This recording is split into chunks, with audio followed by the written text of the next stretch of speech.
Episode 286. Her Trust.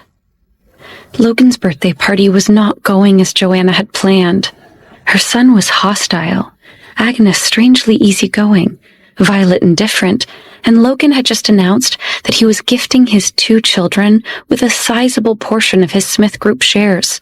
2 children that apparently wanted nothing to do with her. The children didn't even care that Joanna hadn't brought them birthday presents. Could this birthday party get any worse? Grandmother even gave us a big sailboat, Amy proudly announced. What? Joanna almost fainted. There were a total of 3 boats in the Alexander family. 1 was permanently docked at the Alexander summer cottage. 1 belonged to Logan, and the other was in Agnes's name. Joanna had hoped to acquire one of them for herself. She didn't expect that Agnes would give hers to these 2 little bastards. Joanna had no hope anymore. She didn't even have the energy to argue. There were just too many things for her to be angry about tonight. The room broke into an uproar again at the news of Agnes's gift. The rest of the family was surprised at her degree of favoritism. She must really love these children, they whispered to each other. The older relatives didn't dare to say anything negative about the children's good fortune. No one wanted to provoke Agnes and Logan. So instead, the dining room was filled with the sounds of blessings and wishes of happiness being called out. Only the anger and hatred in the hearts of 2 people couldn't be concealed anymore. But who cared about them? Joanna and Elizabeth silently seethed. As a grandmother, of course, I wanted to do something special for the children on their first birthday as Alexanders, Agnes explained. Grandmother, you are very thoughtful. Logan dipped his head in an expression of thanks. Turning, he looked at Violet. Now I believe their mother also has a gift. I heard that it's a gift for the 3 of us. I am looking forward to the big reveal, he stated. Hurry up now and reveal the mystery. We haven't got all night, Violet. Agnes rolled her eyes in exasperation. But Violet saw there was a trace of warmth that couldn't be hidden in the older woman's eyes, a warmth that grew to appreciation when Violet announced her gift. After careful consideration, I have decided to gift Logan, Adam, and Amy a portion of my shares in the Kingston group, Violet revealed. The room once again grew lively. Agnes was surprised. She had met very few women who knew how to show their appreciation, and Violet's gift was so generous. After all, Joanna, Fiona, and Anna were basically enjoying everything given to them by the Alexander family, with no thought of how to repay their generosity. In Agnes's opinion, what Violet did today, giving the Kingston group shares to Logan and the children, went totally against the image she had of her. It was unexpected. Think about this carefully, Violet. Agnes wanted to make sure Violet was sure. It's not like her grandson needed this financial windfall after all. Giving the shares to the children's father while embroiled in a lawsuit with Miranda could be too risky. Elizabeth's eyes lit up at Violet's news. She must report this matter to her mother later. If she could land Logan, wouldn't it be the equivalent to obtaining the shares? Elizabeth thought Violet was such a fool. I consulted my lawyer before making the decision. I trust Logan. He's not only the father of my children, but also an excellent manager. So I believe that my decision is correct. Violet replied to Agnes. In the future, no matter what happened to Violet, Adam and Amy would always be taken care of. That was reason enough for Violet. Since Violet was the one who made the decision, no one opposed it. Violet's gift was a pleasant surprise to Logan. However, it was not the gift of the shares themselves that pleased him, but Violet's faith in him. The real gift Violet had given Logan tonight was her trust. This birthday was different from all Logan's previous ones. He had his own children and his own woman. He felt their care and trust in him.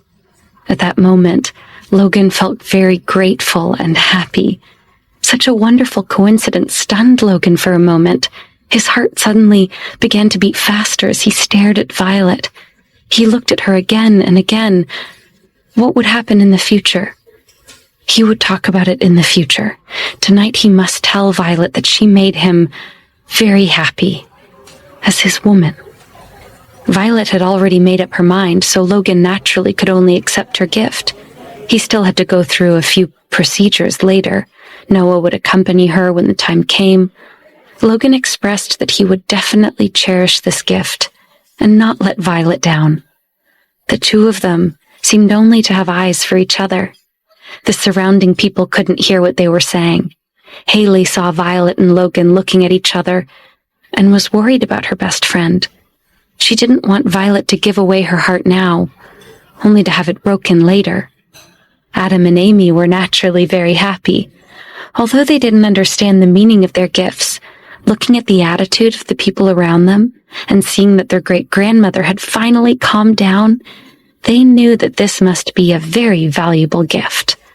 The children were proud. Of course, what Mommy gave them must be the best gift that they had received. And in their hearts, Mommy was always the best. Everyone exclaimed for a while over the surprise gifts. The rest of the Alexander family was not only envious, but the way they looked at Adam and Amy had now completely changed. They didn't look down on them anymore. The children were obviously now important members of the Alexander family, and they needed to accept this. The dinner was sumptuous. Waiters circulated filling drinks, and the food was delicious. Noah made sure to have a second and a third helping of crab legs. The dining room was filled with toasts and laughter, but Haley was a little angry. "Why didn't you and Violet tell me?" Haley pouted. After she recovered from her shock, Haley realized that Noah had been hiding this from her. As Violet's lawyer, Noah had to have been the one to have helped Violet set this up, but neither of them had said anything to her. Instead, Haley had found out at the same time as everyone else in the room. Violet was afraid that you wouldn't agree, so he decided to take action first and report later. "Don't worry, she has thought it through very thoroughly. Nothing will go wrong," Noah assured her. "You mean you worked together to trick me?" Haley huffed, rolling her eyes at Noah. "Okay, I should have told you. I was wrong. Dinner will be over soon. Let me take you home and make it up to you." Noah looked at Haley meaningfully until her face turned slightly red and she lowered her head. As the night started to wind down, some of the guests began to leave. However, Elizabeth and Joanna stubbornly stayed until the end. Seeing Logan and Violet looking affectionately at each other, Elizabeth scowled. But when Logan took Violet's hand and held it tightly while they said goodbye to his guests together, Elizabeth thought she could have strangled Violet with her bare hands. Episode 287. The Party's Over. Logan and the children's birthday dinner was almost over, and the guests began to leave. Elizabeth and Joanna, however, stubbornly stayed until the end. Elizabeth was watching Logan and Violet hold hands as they said goodbye to his guests together. She was incensed. Logan had refused to greet his guests with Elizabeth, but here he was saying goodbye with Violet, as if she was already the Alexander family's mistress. Joanna scoffed as she watched her son with Violet. "Elizabeth, don't take it personally. Wealthy men just don't feel like there's any hurry to get married and settle down with a virtuous woman from a good family. They want to waste their time with beautiful temptresses, not marry a conventionally attractive woman. You can't help this," Joanna stated. Elizabeth rolled her eyes and sighed at Joanna's attempt to make her feel better. This meant that she was not as good-looking as Violet. Although Violet and Elizabeth and Chloe were cousins, Violet had always been considered the best-looking. Violet had inherited her good looks from that demon mother of hers, Dahlia. "Joanna, you're right, of course. I'll listen to your advice." Elizabeth agreed with Joanna for her own sake. After all, if she wanted to have any hope of joining the Alexander family, she had to rely on whoever she could. Joanna was the only one who would sponsor her. Logan and Violet stood by the French doors of the mansion, seeing the guests out. Logan put his hand on Violet's shoulder. "Today is my birthday. Let's stay and chat with grandmother after the guests leave," he told her quietly. Overhearing this, Agnes thought she had nothing she wanted to chat with Violet about.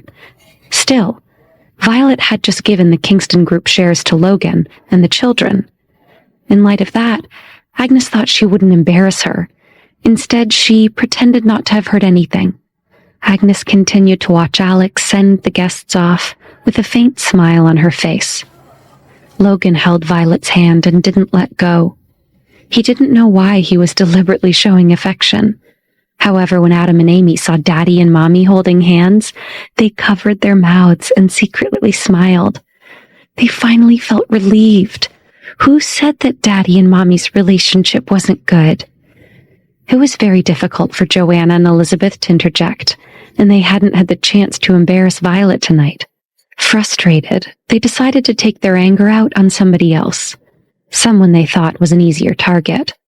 Thus, before they left, they went over to speak to Fiona and see if they could salvage something of the night. "Fiona, it was quite the celebration this evening. Weren't you supposed to be acting as the hostess? It seems like that was too big of a task for you. Next time, stick to playing cards and shopping. That's your specialty after all, spending money," Joanna mocked and gave her a cruel smile. Fiona stammered and could not say anything. She was indeed like this. Fiona had lived a free and comfortable life for decades. She didn't know anything other than how to spend money. But why did Joanna still care about her? Why take the time to insult her? Joanna was Mrs. Gardner now, not Mrs. Alexander. Fiona wanted to have the courage to return the insult. After all, Fiona had a daughter now. If she showed weakness, then Anna could be laughed at. However, before Fiona could say anything, Agnes interjected. "The little bit of money Fiona spends is no match for the cost of the bags and shoes that you bought just last month in Paris. Not to mention the flowers and hotel suites. It's not the Gardner's family's money, so this is none of your business. Don't target Fiona just because you're not over the past. How many years has it been, Joanna?" Agnes rebuked Joanna. "That's how you protect your son's memory? By taking the side of his mistress over his wife?" Joanna sneered. "Ex-wife, mother. And do you really have to mention my dad?" Logan's face turned cold again. Logan didn't like Joanna discussing his father and Fiona. At least Fiona had given his father a little bit of warmth and comfort. What had Joanna ever given him? Shame? Dad was wrong, but the breakdown of your marriage was not his fault alone. Fiona is not the reason that you cheated on Dad. She was the result of you cheating on him. Dad sought her out because you had already abandoned him. Fiona did nothing wrong. Logan wasn't going to let Joanna fool herself or anyone else. "You are actually defending her," Joanna exclaimed. Her own son was taking the side of his father's mistress over his own mother? Joanna was furious. "I am merely speaking the truth, Mother," Logan stated. "Fine. Whatever. This is just great. So glad I made it home in time for your birthday dinner, since everyone has been so welcoming. It seems as if I don't return soon, everyone will just forget that I even exist." Joanna turned and glared at Agnes. "I'll be leaving now, but I'll come back soon to visit," she added. Agnes nodded her head as if it didn't matter. "Just make an appointment in advance. We won't always be at home, waiting for you," she said nonchalantly. "Then I'll go to Logan's office." Joanna crossed her arms in front of her chest. To be honest, when Joanna had first started pursuing Christopher, the man hadn't really liked her. But she had chased him hard until he could no longer resist and was panting after her like a dog and wouldn't let go. Although they got married, Joanna felt that she was still free, maintained her relationship with Jackson Gardner. Christopher endured it for many years, and even still treated her well. Therefore, there was no reason for Agnes and her son to reject Joanna as his mother. "Fine. come to my office, but you'll have to make an appointment first there as well. I'm a busy man and I won't abandon whatever I'm doing just for you.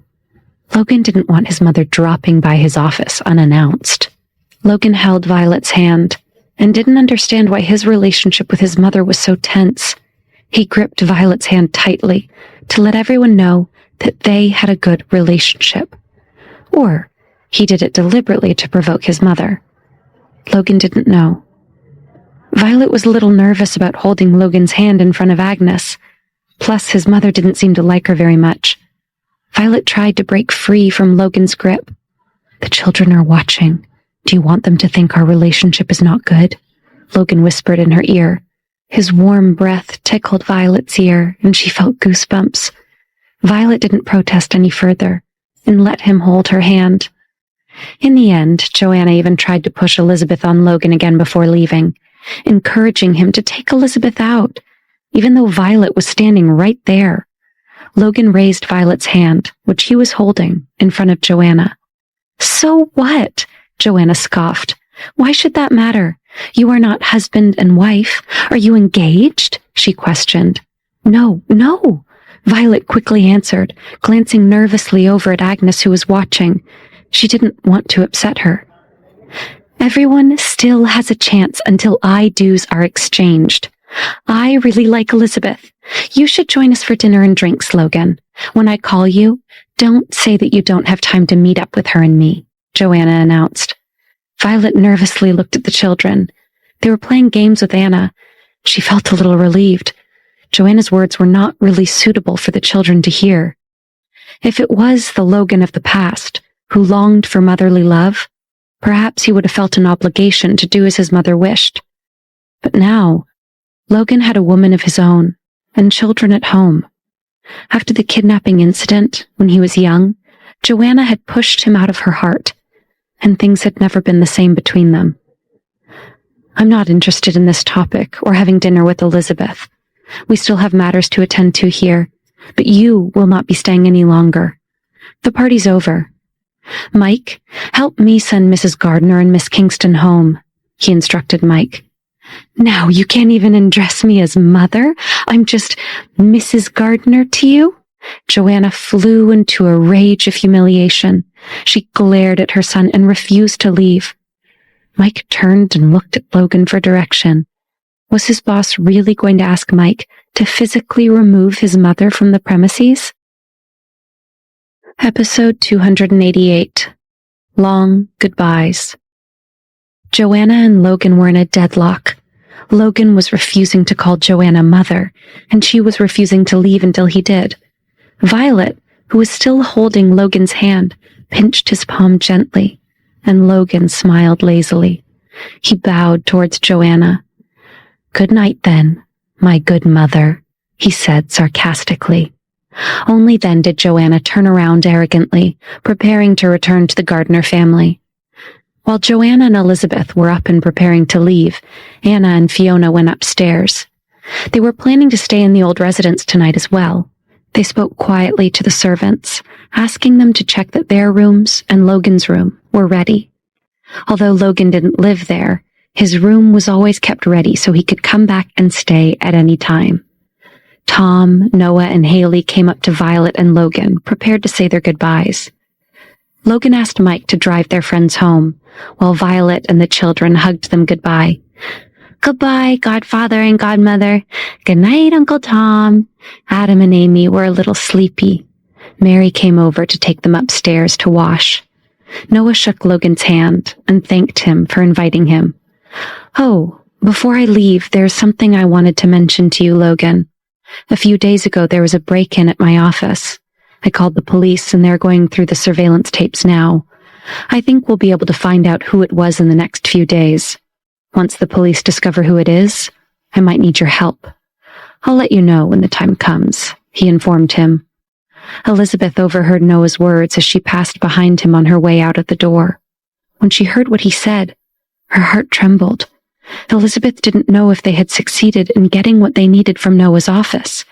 If Noah found out about it, she would have to think of a way to avoid suspicion. Elizabeth quickened her pace and was no longer in the mood to continue pestering Logan. She just wanted to go home and find Miranda to quickly discuss countermeasures. They needed to get their hands on the evidence Noah had told her he stored in his office. If they succeeded, Noah would lose proof of any wrongdoing on the Kingston's part.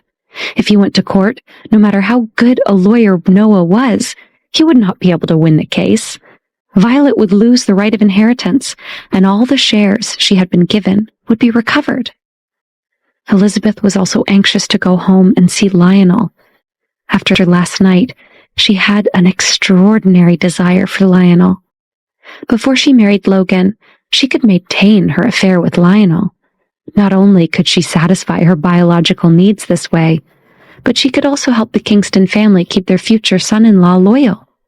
At the same time, Elizabeth should be able to increase her chances of conceiving a child while maintaining secrecy. Elizabeth found she really liked the illicit feeling of having an affair. Even though Logan had ignored her tonight, she could go home and have Lionel meet her needs. It was the same as taking revenge on Logan for ignoring her. Elizabeth still wanted to have a future with Logan, but she couldn't help the giddy pleasure she felt at the thought of being with Lionel again. Of course, her charm would be enough to make Lionel want to stay with the Kingston group. Elizabeth knew, sooner or later, he would get tired of Chloe and leave the Kingston family. At that time, it would be the Kingston group's loss. Over the past 4 years, Lionel had pulled his family business, Lawson Group, from near bankruptcy to the success it was today. Lawson Group once again was respected, and Lionel could choose to go back and manage his own company and leave the Kingston Group at any time. While Elizabeth and Joanna were getting into their car, Logan looked at Noah carefully. He knew Noah wouldn't speak without thinking. There must be a purpose behind Noah bringing this up at this moment. Logan nodded his head heavily, indicating that he would definitely help. Just say the word, Noah. When the time comes, let me know, and I'll do whatever I can to help. Logan patted Noah on the shoulder. Thank you again for coming tonight, he said. It was an honor to be invited to celebrate with the Alexander family. Haley smiled at Agnes, then paused in front of Logan for a moment. Make sure you and Violet get some sleep tonight. We will see you two tomorrow, bright and early. She smiled knowingly at Logan. Tomorrow, they were all going together to pay respects to Grandpa Kingston. Logan eyed Haley suspiciously. What was she afraid of? That he would exhaust Violet to the point she was unable to wake up tomorrow? Was he, Logan, worse than a beast? He glanced at Haley unhappily, but she just winked at Violet and walked out onto the porch. He liked Haley. She was smart and loyal, but she was also bossy and outspoken. He preferred his Violet, who was beautiful, gentle, and sweet. Tom had been observing Logan all evening. His friend was clearly quite taken with Violet. Tom couldn't help but wonder if this would ultimately be a good thing or a bad thing for Violet. Unless she also fell in love with Logan, it would be very difficult for her to get rid of this man in her life now. Joanna and Elizabeth got into their car, while Haley, Noah, and Tom got into the car in front of theirs. No one exchanged goodbyes. It was as if they didn't see each other. After Tom got into the car, he made a face. He immediately began to gossip and wonder why Elizabeth and Joanna had come together. What's so surprising? Haley asked him. Joanna is Logan's mother. Elizabeth clearly wants to form an allegiance and get Joanna to help her land Logan, she told him.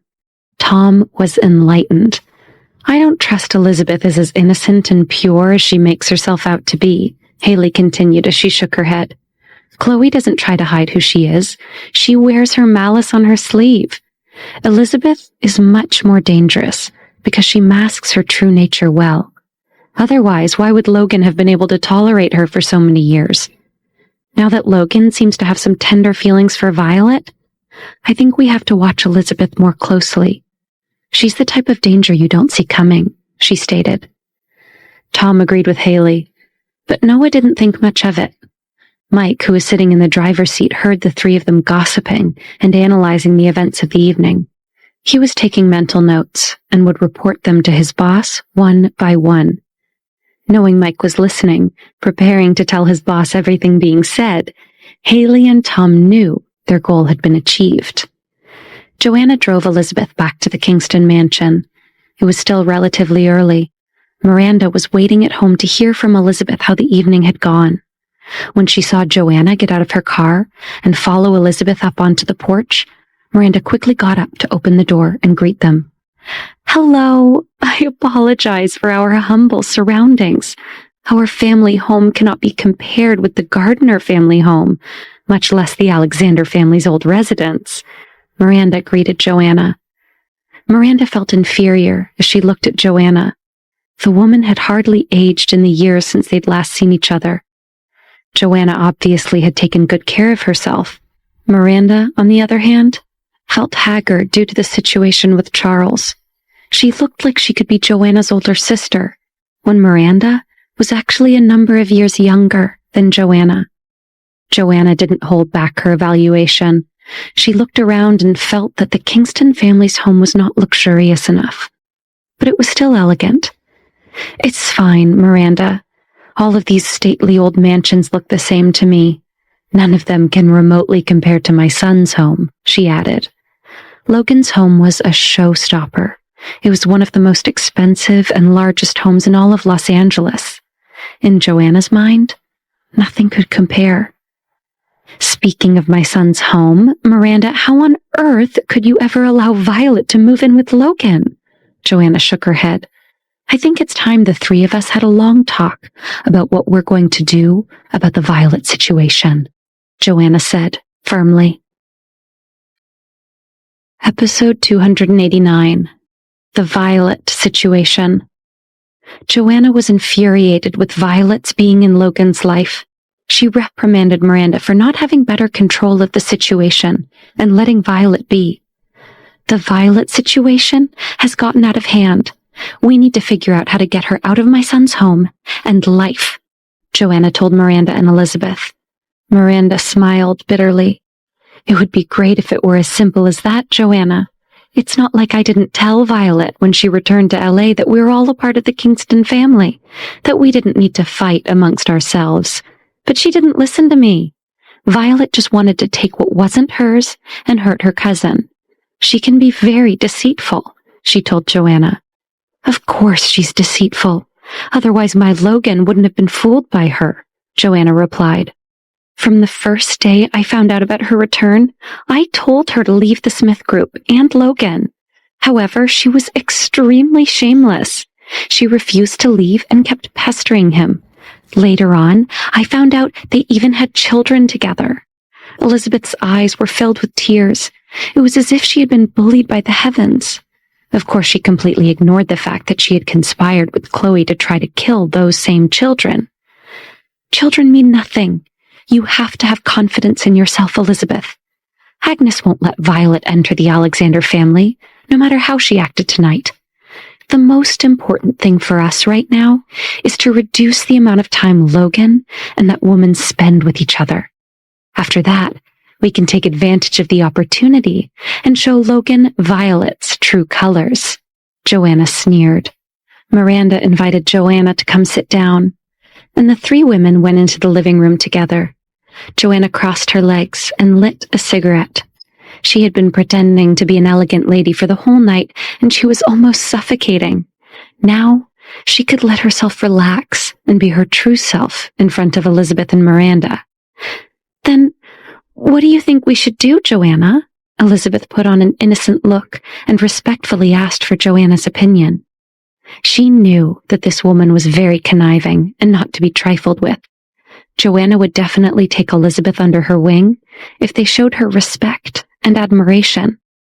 She could be of great help to the Kingston family. After all, she was Logan's mother.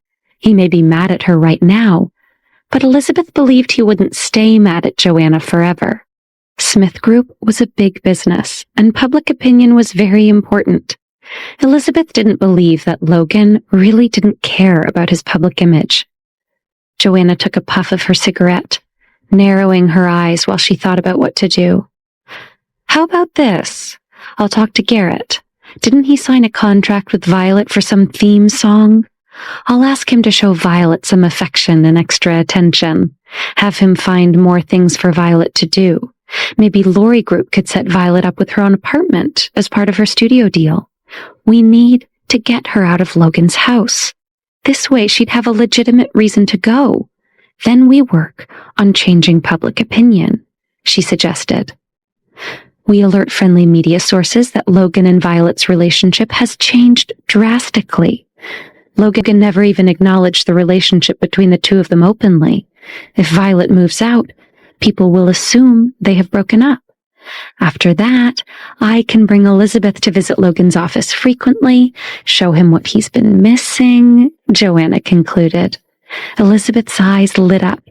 Joanna was brilliant. No wonder she had once juggled the two most desirable men in Los Angeles, playing them against one another to ensure her own rise. She was completely convinced of Joanna's power, and so was Miranda.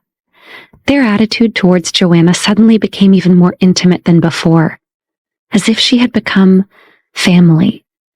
When Lionel returned, he saw the three women sitting on the sofa chattering. He asked the housekeeper who the woman with Miranda and Elizabeth was. Only then did he find out that it was Garrett and Logan's mother, the legendary femme fatale, Joanna Gardner. Why was this woman here? Oh, right. She took Elizabeth to the Alexander family's birthday party today. Lionel walked into the living room to greet them. He wanted to know if they had any news about Violet. He hadn't seen Violet since that night at the hotel, and he really wanted to. Lionel is home. Miranda turned to smile at her future son-in-law. How was work today?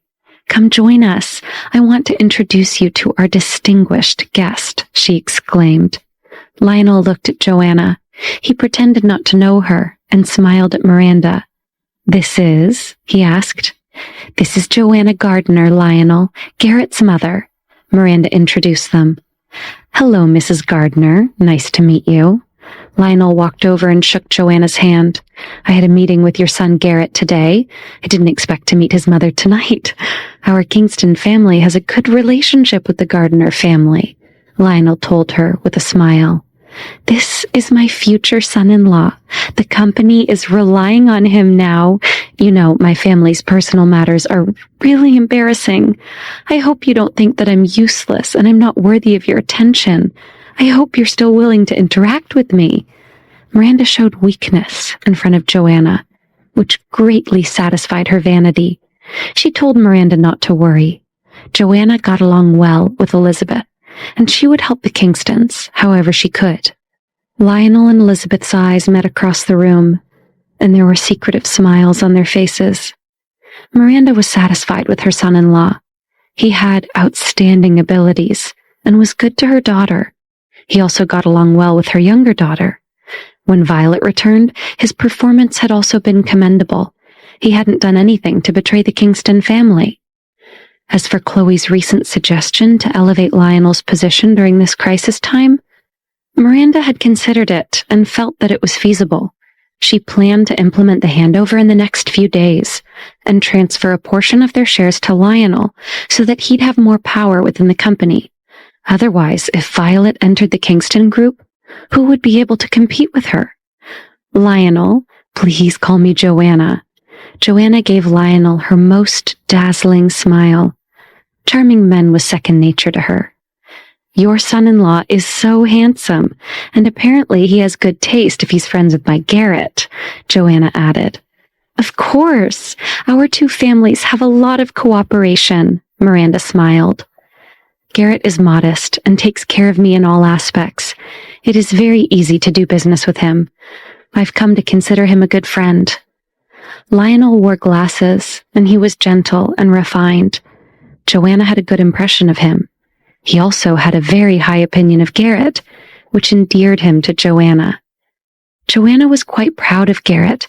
She accepted all Lionel's compliments of her younger son as his due. Garrett was indeed very flexible. He was very good at dealing with people. He also had a wide social network and rarely offended people. Compared to Logan, who had a bad and stubborn temper, this was an extreme contrast. Although Jackson died early, the Gardner family had accepted her, and Sarah Gardner was also good to her.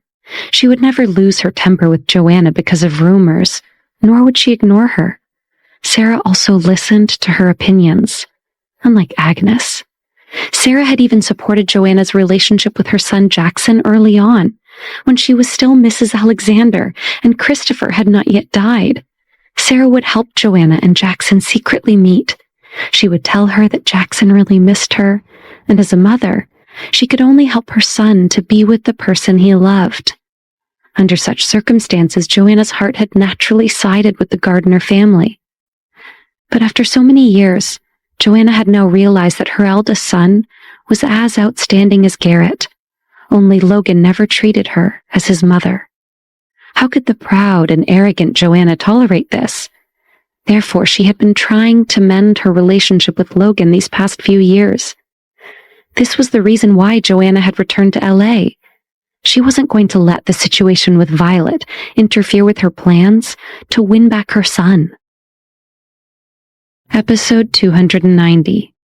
Joanna chooses a side. Joanna had determined that she couldn't allow the relationship between Violet and Logan to continue. The Violet situation had gotten out of hand, and Joanna had decided to help Elizabeth and Miranda fix it. After tonight, it would become apparent that Joanna had chosen the Kingston family's side in their conflict with Violet. She had heard that the Kingstons and Violet were in a lawsuit. When Joanna appeared with Elizabeth tonight at Logan's birthday dinner, she had basically announced to the world whose side she was on. People would soon discover the hostile relationship between Violet and Joanna. "I know that your family has been in a troubled period recently," Joanna told Miranda sympathetically. "If you need any help, just tell me. I really like Elizabeth. However, I do have some motherly advice for her." Joanna turned to Elizabeth. "If you want to have a good relationship with Logan, then you need to retire from the entertainment industry. That business is too chaotic, with too many bad influences and temptations." Joanna lazily narrowed her eyes. She lit another cigarette and took a puff. Elizabeth read between the lines of what Joanna was saying. It wasn't just about her acting. Her reputation in the industry was not good. Joanna had probably heard some rumors about Elizabeth, saying that she was quite open-minded. Joanna knew that Elizabeth had visited Risque, an ultra-exclusive members-only club. Her favorite son, Garrett, went there a few times a month on average. Most of the time, he just went to inspect operations. After all, the club was owned by the Gardner family. Joanna knew what went on there. A woman could play, but only if she didn't get caught. If a woman played too openly and risque, she could be photographed or filmed. People could even gossip and pass it on to others by word of mouth. This was not the reputation the future Mrs. Logan Alexander could have, and Joanna could lose face for supporting Elizabeth. Logan had never gone to that kind of place. At most, he would let his subordinates bring his clients to play. Logan had no interest in that kind of establishment. So if Elizabeth wanted to marry Logan, she would have to change her way of living and make herself worthy of Joanna's son. I agree with Joanna. Acting was just something to pass the time. Now you need to get serious about your future. Miranda had always been somewhat disdainful of Elizabeth's career. However, what she said was the truth. When Elizabeth was not famous, earning some money in the entertainment industry was enough for her to live her life. Later on, when Logan spent money to support and promote her career, she became famous. Elizabeth often complained to herself, saying that it would be better if she were not a celebrity. After she became famous, conflicts of interest in her circle increased. If she was not careful, she would offend people. There were also many people who blackmailed and scolded her. Elizabeth couldn't bear any grievance. Of course, with Logan's money backing her, it was usually her who bullied others. But she wouldn't say that to Miranda. Plus, actors had erratic schedules. Elizabeth often worked long hours or had to go on location. This would interfere with her marriage to Logan. Elizabeth had often thought that it would be so much easier to get married and focus on pleasing her husband wholeheartedly. She could shop and spend time with friends socializing during the day, or get some idle job within the Kingston group for show. At the very least, she wouldn't need to work hard to satisfy a mother-in-law like Joanna. Now was an important moment. She had to make a decision about her career. But really, there was no contest in Elizabeth's mind. I still have a movie in production. I will quit after shooting this movie. There is still about a month's worth of shooting left, Elizabeth stated. They had already signed the contract. Furthermore, a month's time was not too long, so Elizabeth figured this shouldn't be a problem. Good. Then that's decided. When the time comes, I will personally tell Logan to not cause you any trouble when you quit. Joanna promised that her son would listen to her. Elizabeth had earned a lot of money these past few years. She had stayed in the entertainment industry long enough. She was ready to focus on being the next young mistress of the Alexander family. It was more attractive to enjoy life every day. She had no trouble making her decision. She still remembered the experience she had with Anna on Rodeo Drive. If she could marry Logan, that would be her world. Was this not what celebrities aspired to? Elizabeth figured it would be better to take a shortcut and marry Logan. Actually, there's something else we need to talk about. Violet has filed a lawsuit against our family. Mother was trying to discover what evidence her lawyer had. I didn't know if the matter had been resolved. Elizabeth suddenly remembered what Noah had said to Logan before he left tonight. Elizabeth gave Miranda a look. At this time, if there was anything that Joanna could help with, her mother should say it quickly. This was a ready-made helper. It would be a waste if Miranda didn't take advantage of this opportunity. There is still no news. I will find someone new to ask tomorrow. Miranda understood tacitly and quickly opened her mouth to speak. Actually, she was also a little nervous and did not know if they had succeeded or not. This was a matter that determined whether they could still control the Kingston group. Tomorrow, they must find someone to ask for the results. They couldn't delay any longer. There is also Charles's mistress to deal with, Miranda added. I have already found out where the woman lives. Charles basically knows all of the people who work for my father.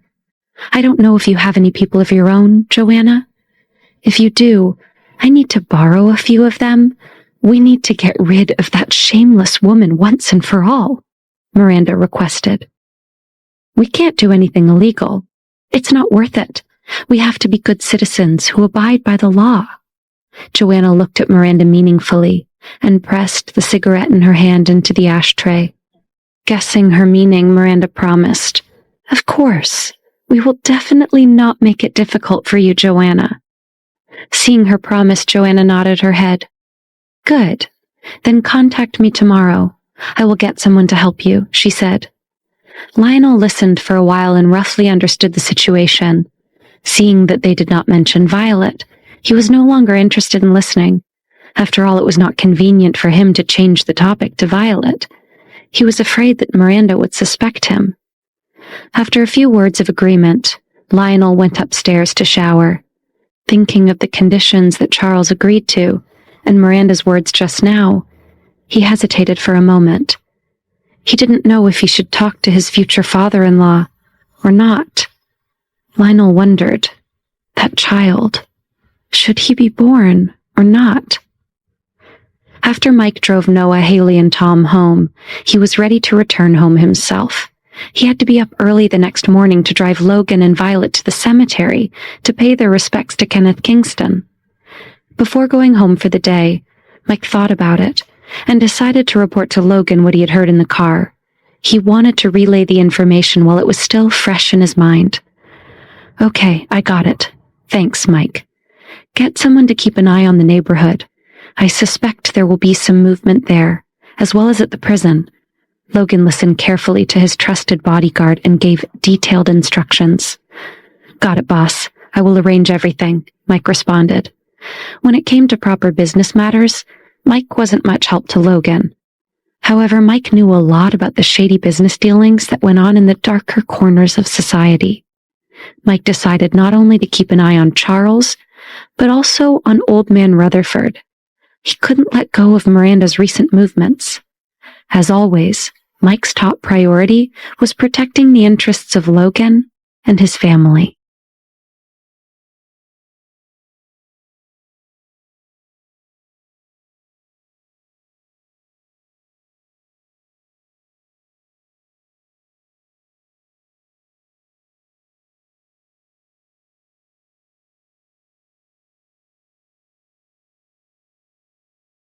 Episode 291. Husband. Logan hung up the phone with Mike. "Who was that?" Violet asked. She had just come out of the closet where she'd changed into her pajamas. When she saw that Logan had been on the phone, she was curious why someone would be calling so late. Initially, Violet was embarrassed to stay overnight at the old residence. Not only would she be sleeping under the same roof as Agnes, but Anna and Fiona were both spending the night as well. Up until now, she and Logan had maintained a layer of secrecy. If she stayed at the old residence, wouldn't everyone know about her relationship with Logan? Violet wouldn't be able to lie to herself. The twins hadn't wanted Mommy to leave. Adam and Amy kept yawning and rubbing their eyes, but still they pulled on the corner of Violet's clothes, not wanting her to go. Violet looked over at Agnes anxiously. She didn't want her to think she was asking to stay in the Alexander residence. Agnes, however, was also yawning softly. Agnes covered her mouth and sighed. "I'm really too tired after such a busy day. Logan, I've had 2 rooms prepared. You can stay or not. It's up to you. Now, let's go, children. You can sleep in great-grandmother's room," Agnes stated. Letting Violet stay overnight was already the most benevolent thing Agnes thought she could do. She didn't want to give up sleeping with the twins as well. "Can't we sleep with Mommy?" The twins were almost unable to keep their eyes open, but still, they thought about Mommy. Agnes was a little jealous. "Your Mommy and Daddy probably have something to discuss. Let's go, and you can sleep with your great-grandmother," Agnes told them. The children were already very happy and satisfied with Violet's attendance at their birthday party. They no longer protested. Instead, they sleepily followed Agnes to her room. Logan took Violet's hand as she reluctantly followed him upstairs. He turned down the hall of the opposite wing and pulled Violet into his big room on the 2nd floor. He completely ignored the fact that Grandmother had said she'd prepared 2 rooms. Like that was going to happen. Logan had already gotten his grandmother's permission to stay overnight. Of course he wanted Violet to stay with him, in his room. As for why he was so anxious to keep Violet close, Logan refused to think about it. Logan's inexplicable enthusiasm tonight made Violet a little nervous. She went to find something to change into, only to discover that half of her clothes were now in the closet here. Violet was very surprised. After changing her clothes, she saw Logan talking on the phone. He said Mike had called. Violet let out a sigh of relief. She internally thanked Mike for calling in time to ease Violet's embarrassment. Now she had something to talk about with Logan.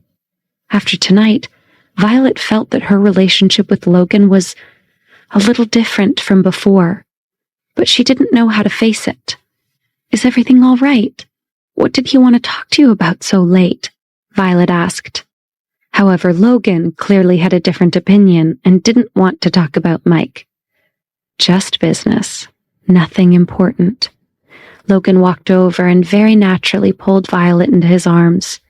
He gently sniffed the fragrance of her hair and lazily leaned into Violet's body. His teeth gently bit into her beautiful collarbone. "Is that so?" Violet's voice was a little shaky. "Never mind, Mike. I have something else I want to talk to you about." Logan pulled Violet to the sofa. Logan then briefly told her what happened between Tanya and the twins before Violet's arrival tonight. Violet was very shocked. She couldn't believe adults would say those things to a child. Logan's cousins were clearly out of line, but Violet was also shocked that Logan had kicked them out. She thought that Logan had crossed a line as well. He had members of his own family thrown out of his home. In Violet's 25 years of life, she had never met someone like Logan. She couldn't imagine embarrassing her family like this. This was one of the reasons she'd been bullied by Charles and Miranda. Violet had tried to respect her elders and just do what was right. Of course, after knowing Logan for so long, Violet was shocked, but she wasn't surprised. Logan's actions weren't very hard for her to accept. Could it be that Violet had grown used to Logan's hard-nosed ways? Still, she tried to reason with him. "Those are your cousins you kicked out." Violet smiled while she shook her head. "So what? That woman actually spoke to our children like that. I don't care who they are. They act like that, and I definitely won't welcome them staying in the Alexander family." Logan was not backing down. "Logan, you can't do this." Violet tried to reason with him. "Why not?" Logan put on a stern face. "No one came to their defense, not even grandmother. Who's going to stop me?" "You? Do you think you have that kind of power over me?" Logan replied, irritated. "Logan, that's enough." Violet pursed her lips. "This is something a wife would complain to a husband about, so I think you should call me a husband," he remarked. Logan suddenly felt unsatisfied. "What?" Violet's face was completely red. What did he mean by husband? Had he been drinking? "We don't have that kind of relationship," she emphasized. "Why not?" he questioned. Logan's warm hand caressed the skin on the back of Violet's hand. It caused Violet to tremble. She was very sensitive.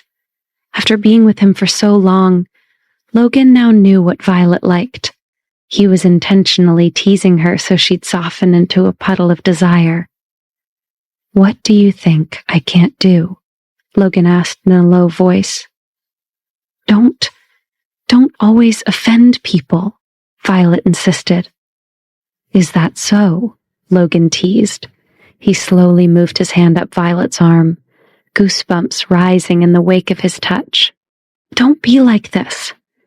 I have something to tell you," Violet informed him. She used her hands to press against Logan's chest, separating them at arm's length. Seeing his eyes looking at her in a reproachful manner, Violet couldn't help but grow even more anxious. "It's very late, baby." Logan wasn't really in the mood to talk anymore. His mind was now focused on other activities. "Did you drink, Logan?" Violet inquired. Otherwise, why would he be so rash and talk so much tonight? Violet wondered. Violet's face was about to burn up. Logan didn't answer her. He put his right hand around her neck and pressed his forehead against hers. He remembered that he did drink a little bit, but his mood was not affected. "I told you to call me husband," Logan said roughly. Why wouldn't Violet call him husband? Logan found he really wanted to hear her say it. He would have to teach this woman a lesson. Logan wanted to see how long she could last before she'd beg and call him husband. "So you trust me so much, huh?" Logan continued. The topic changed so quickly that Violet was stunned for a moment. "Who else can I trust?" Violet curled her lips. Logan was the father of her children, after all. "Noah, didn't you say that he's your best friend and like family?" Logan nipped her earlobe as he pulled her back into his tight embrace. Violet giggled at the feel of his lips and warm breath on her ear. "But you are the father of my babies, baby," Violet whispered.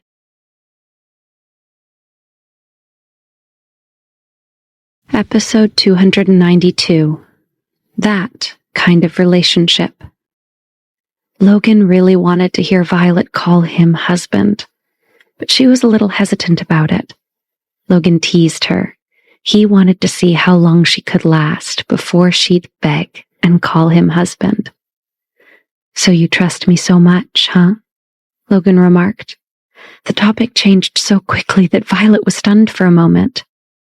"Who else can I trust?" "You are the father of my babies, baby," Violet whispered. "That's it? You only trust me because I'm the father's children," he stated. That answer was not what Logan had wanted to hear when he'd asked Violet why she trusted him. He suddenly felt a little dispirited. He pulled back and looked at Violet. Well, that's not the only reason. Violet knew that Logan was starting to lose his temper again. They were spending the night in the old residence.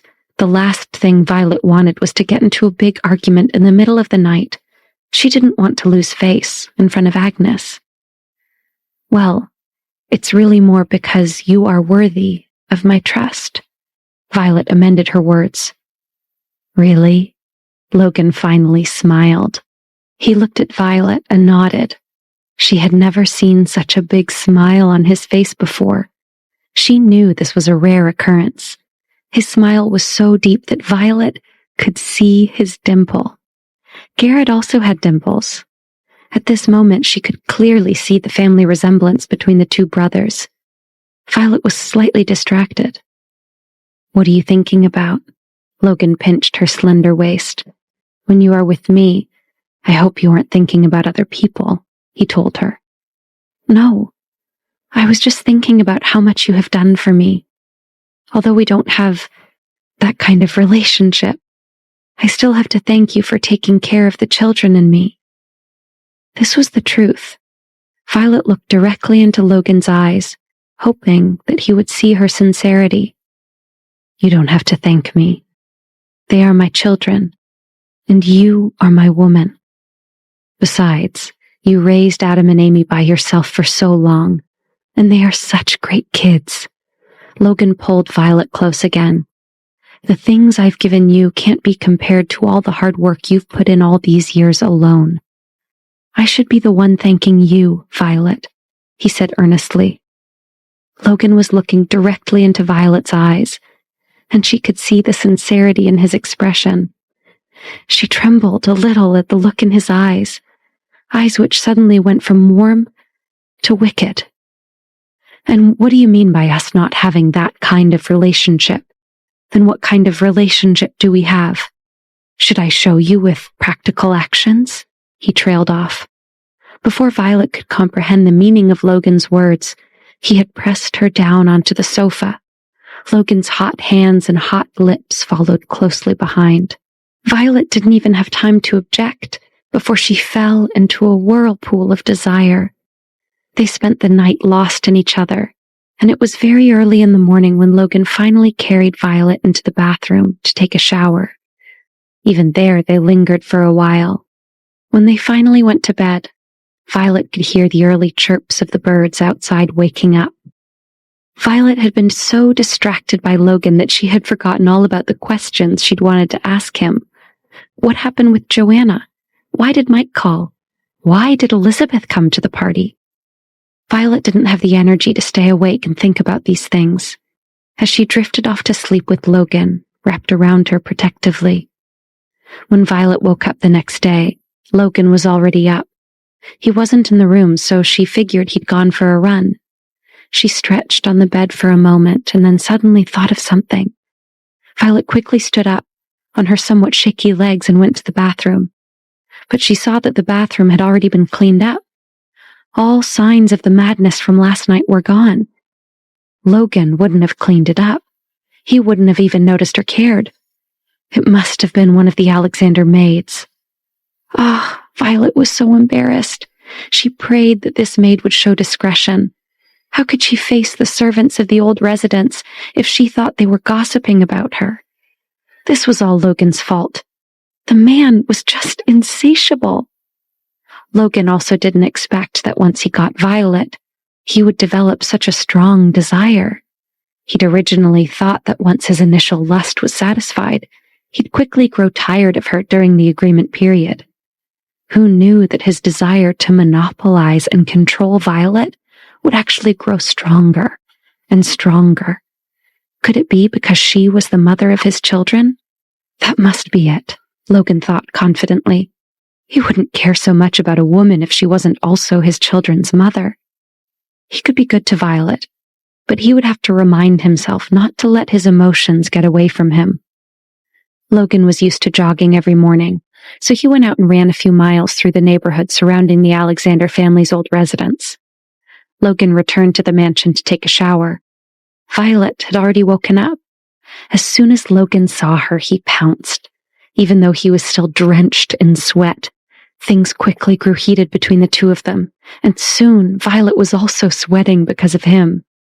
However, as things between them escalated, some part of Logan's lust-fueled brain reminded him that they were in the old residence, and that at this time of day, Agnes should be up by now.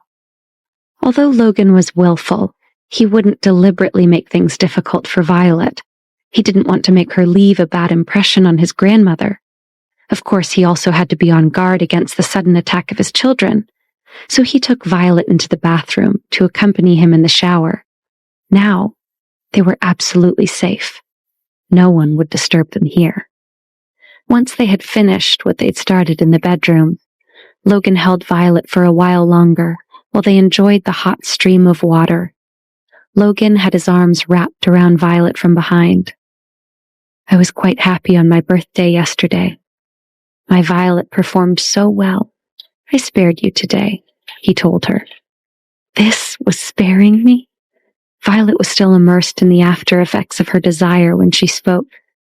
The lilting sound of her voice was a wonderful combination of seduction and innocence. No wonder Jay had chosen her. Even Logan was fascinated by her voice. You sound like pure temptation, Logan told her. Violet heard the fresh temptation in Logan's own voice. Not wanting him to get any further ideas, she took advantage of Logan not noticing and pushed him away, quickly exiting the shower first. Otherwise, Violet thought they may never make it downstairs this morning. Violet still needed to talk to Agnes about last night. She was hoping that Agnes wouldn't make things difficult for her because of the children. I'll get dressed first and go downstairs to see if the children have woken up, Violet called to Logan, who was still in the shower as she began to dress. Violet heard the shower turn off. They should be up. Wait for me and we'll go down together, he suggested. No, I think I should go down first. If Violet hid behind Logan all the time, wouldn't Agnes look down on her? Adam and Amy had behaved splendidly last night.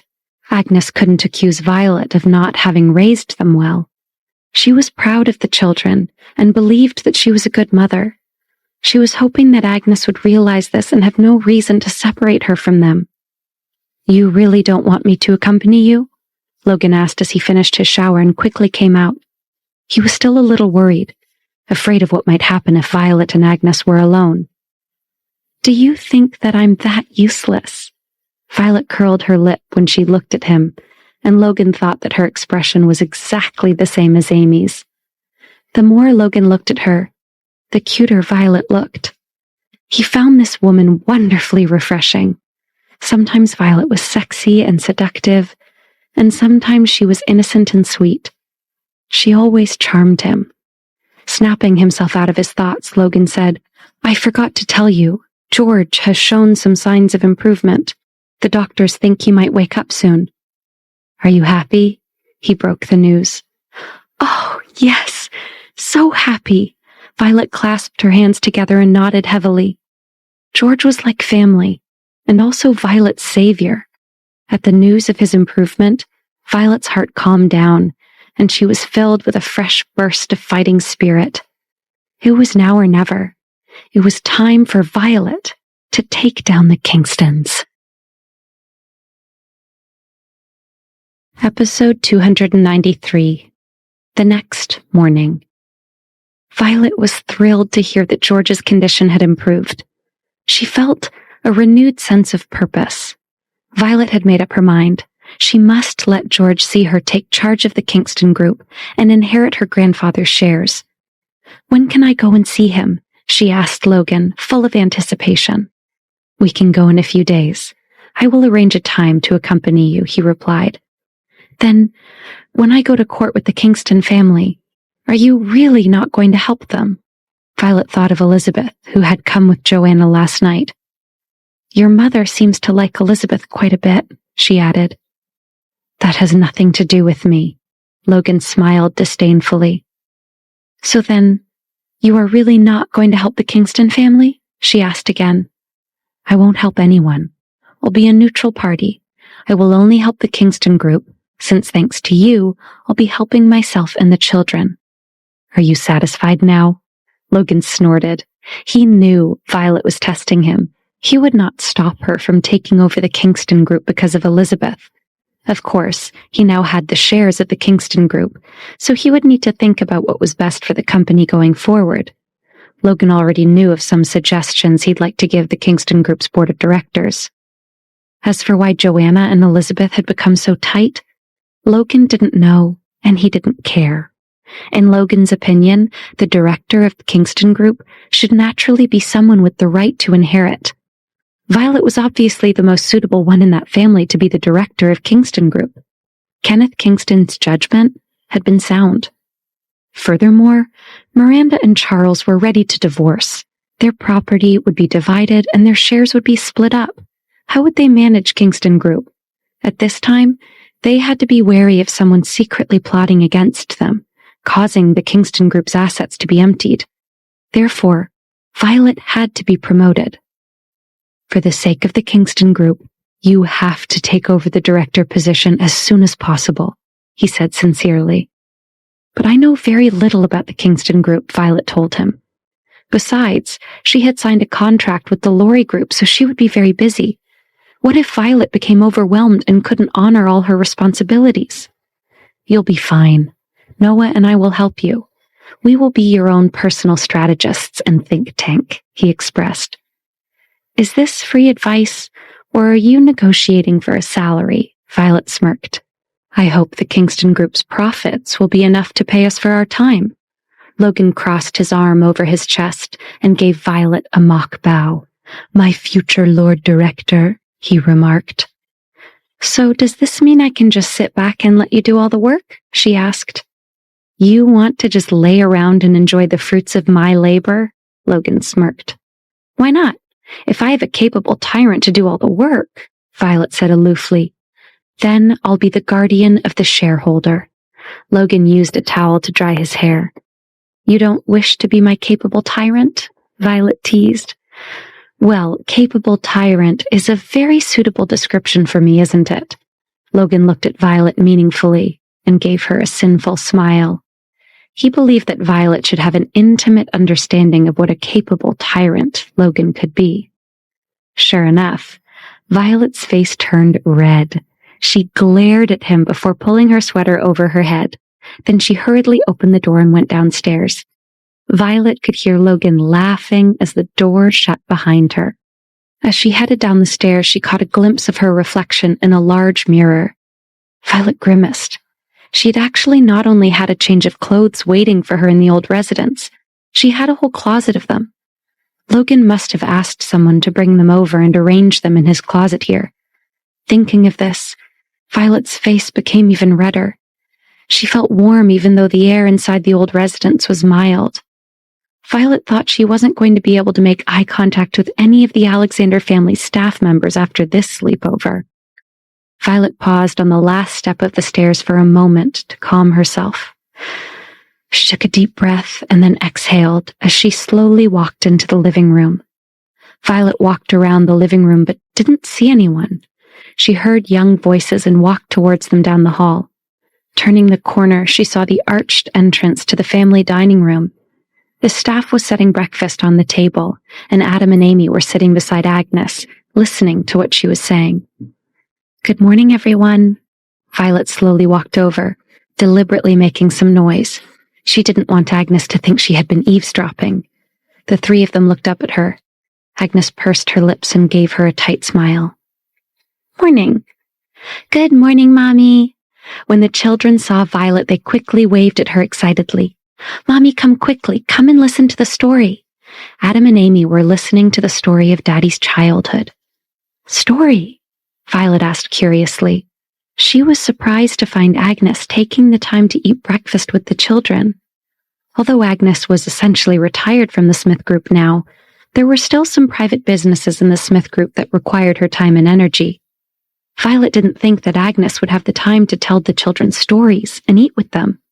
Even her own grandfather, who had loved her dearly, was always too busy to tell Violet a story.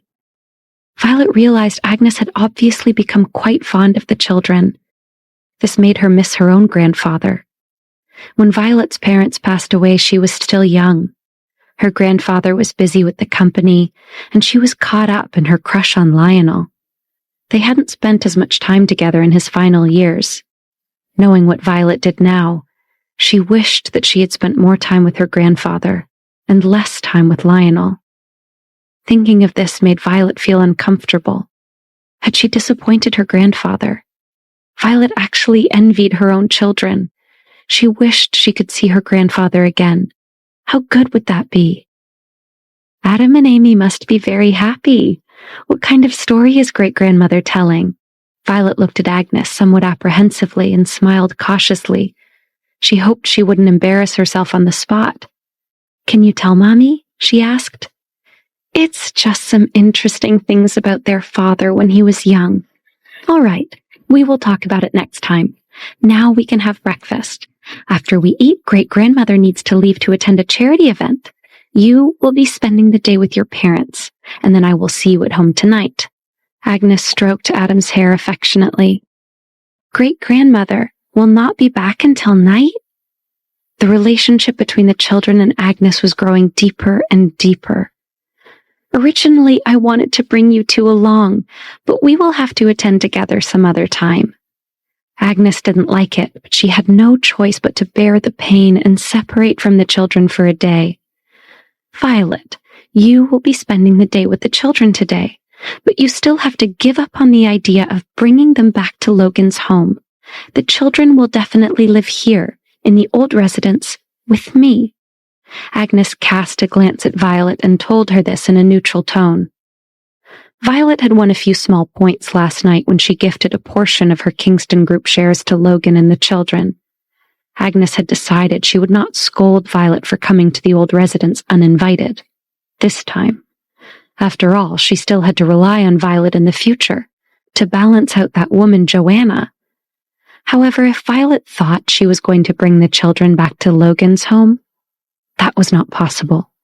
The heirs of the Smith group naturally had to live in the old residence and be personally taught and raised by her. Episode 294.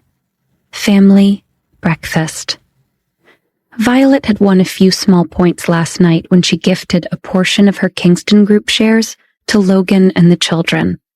However, if Violet thought she was going to bring the children back to Logan's home, that was not possible. Great-grandmother, are we really not allowed to live with Mommy? Adam pursed his lips and was unhappy. Amy also shook Agnes's arm. Is it because great-grandmother doesn't like Mommy that we can't live together? She asked. Sweat broke out on Violet's forehead. She hadn't liked it either when Agnes had announced a moment ago that the twins couldn't live with her. The difference was that Violet wouldn't have dared to ask Agnes such a direct question. Amy was too bold.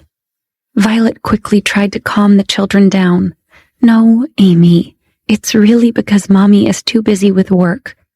Do you remember when we were overseas, when Mommy was busy? She would often work really late, then leave again early in the morning. If it wasn't for your godfather and godmother, who would have taken care of you?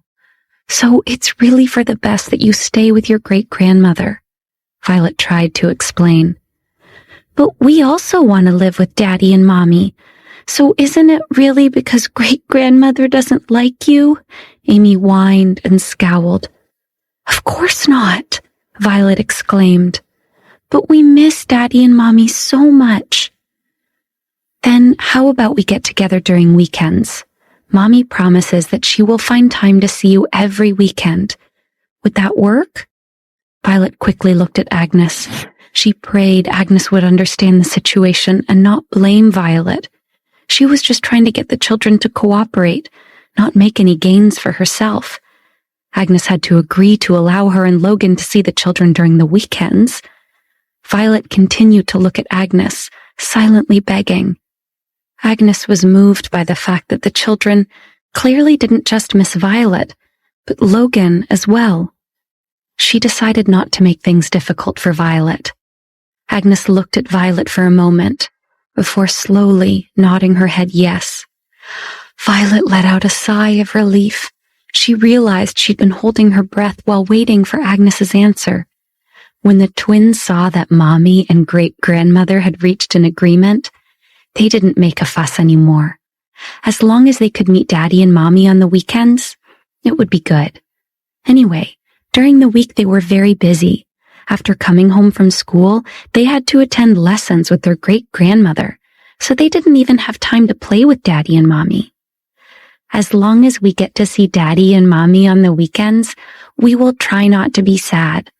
It's okay if we aren't together every day. Amy and Adam looked at each other and smiled, comforting each other like little adults. Oh, so are you sad when you stay with your great-grandmother? I am really angry, Agnes sniffed. Of course not, Adam panicked and quickly waved his hands. Great-grandmother, don't be sad. We also love being with our great-grandmother, he told her. That's more like it. Only then did Agnes feel satisfied. My children are worrying too much. Be careful or you'll grow white hair just like your great-grandmother. They heard Logan's voice before he strode into the room. Violet watched Logan walk into the room with admiring eyes. Agnes could tell that she was quite enamored with her grandson. Agnes sighed. She didn't know if she'd be able to get rid of Violet in the future. However, when she realized what her grandson had said, she turned to him to complain. Don't be a brat. Your actions are responsible for most of this white hair, she remarked. Logan walked over and kissed Amy on the forehead and tousled Adam's hair, pretending not to hear his grandmother scolding him. Uh-oh, Daddy is being scolded. Amy covered her mouth and giggled with Adam. You guys are happy that I'm being scolded, Logan said. These two little mischievous people. The children are much more sensible than you. Agnes gave Adam and Amy a wink. Oh, I see how it is. Grandmother gets great-grandchildren and she forgets all about me. Just a boring old grandson. Grandmother doesn't care about me anymore. Ugh, I'm wounded. Logan pulled out a chair for Violet, then sat down. Don't talk nonsense, Logan. Now that you're here, we can finally have breakfast. Agnes signaled for Alex to have the food brought in. Today we have Adam and Amy's favorite, French toast. Mary and another maid carried out platters of French toast with assorted berries and powdered sugar. There was fresh maple syrup, bacon and sausage and cut fruit. It was extremely elaborate. The twins had been up a long time and were hungry. Violet sat on their left, Logan sat on their right, and great-grandmother sat across from them. This made the twins smile, and they dove into the delicious food. Adam and Amy had never been so happy before. They laughed all through breakfast. After everyone finished their meal, Agnes gave Violet a look and asked her if the two of them could speak privately. Logan wanted to join but was stopped by Violet. Adam, Amy, you guys wait out here with Daddy. Mommy and great-grandmother need to talk in private for a few minutes, Violet told them. Okay, we'll wait for you, Mommy. Adam and Amy grabbed Logan's hands and dragged him out onto the courtyard to play with their new puppies. Violet followed Agnes into the downstairs study. Violet knew that it was time to settle accounts, and how she handled this situation was very important. As soon as the door closed behind them, Violet immediately admitted her mistake. I'm really sorry that I showed up here without permission last night. I need to apologize. Please forgive me this time. I promise that there won't be a next time, she apologized. Agnes eyed Violet skeptically. Unless you leave my grandson, how can you promise that there won't be a next time? You must know by now what he's like. Violet was at a loss for words. She thought of the closet full of her clothes upstairs in Logan's bedroom. Why would Logan have gone to all that trouble for one night? Violet knew Agnes was probably correct. Logan will want to bring you here again in the future, and you won't be able to refuse then, just as you couldn't refuse this time. Agnes didn't believe for 1 second that there wouldn't be a second time. Her grandson was dominant, willful, and arrogant. If he insisted on bringing Violet over, this woman wouldn't be able to refuse. But given the circumstances, this time, forget it, Agnes told her. Just don't ignore the reality of your situation. Don't have unrealistic fantasies. As long as you are cooperative, the Alexander family will not treat you badly. Agnes was not an unreasonable person. As long as Violet established a clean background, and given that she was already the mother of Logan's children, Agnes would consider the possibility of letting her enter the Alexander family. It was just that this woman's background was really complicated. Violet's whole conflict with her family and the battle for control of the Kingston group was a troublesome matter. Agnes did not want her grandson to get caught up in Violet's troubles. The only thing I want is for my 2 children to belong to me forever. I don't have any other requests. Violet didn't care about anything else. Her children had been her world since the day they were born, and she would not give them up. If she could be with Adam and Amy, that would be enough. Remember your words. Agnes smiled coldly at Violet. You have to know. What I hate the most are people who are two-faced, she remarked. Violet straightened. I know who I am, and I stand by what I say. Violet was neither servile nor overbearing. The 2 women looked at each other for a long moment, but neither said anything else. Agnes raised her eyebrows, and Violet turned around and walked out of the study. When Violet came out, she saw Logan and the children playing with puppies in the courtyard. She didn't know if it was her misconception, but she felt that Logan let out a sigh of relief when he saw her. Logan raised his eyebrows at her as if he was asking her a silent question. Violet pursed her lips and gave him a comforting smile. Episode 295. Paying Their Respects. Had Logan been concerned about her? He looked relieved when Violet had exited Agnes's study looking no worse for wear. Violet told herself not to let her imagination run wild, and to be careful not to get caught up in her emotions. Recently, she had found herself thinking about Logan all the time. This was not a good sign. Mommy, when are we leaving? Adam asked. Uncle Mike will be here soon. Logan stood up from the stairs and put his hands on his waist. It's time to bring Kit and Kat inside and go wash your hands, he instructed. Kit and Kat? Violet looked at the 2 dogs in surprise. They were both chocolate lab puppies and completely identical. These are Adam and Amy's new friends. Birthday presents from Alex, Logan explained. Yes, aren't they cute, Mommy? Adam asked. Kit and Kat will protect us, Daddy says, she added. Yep, one's a boy and one's a girl. They're twins like us, Adam nodded.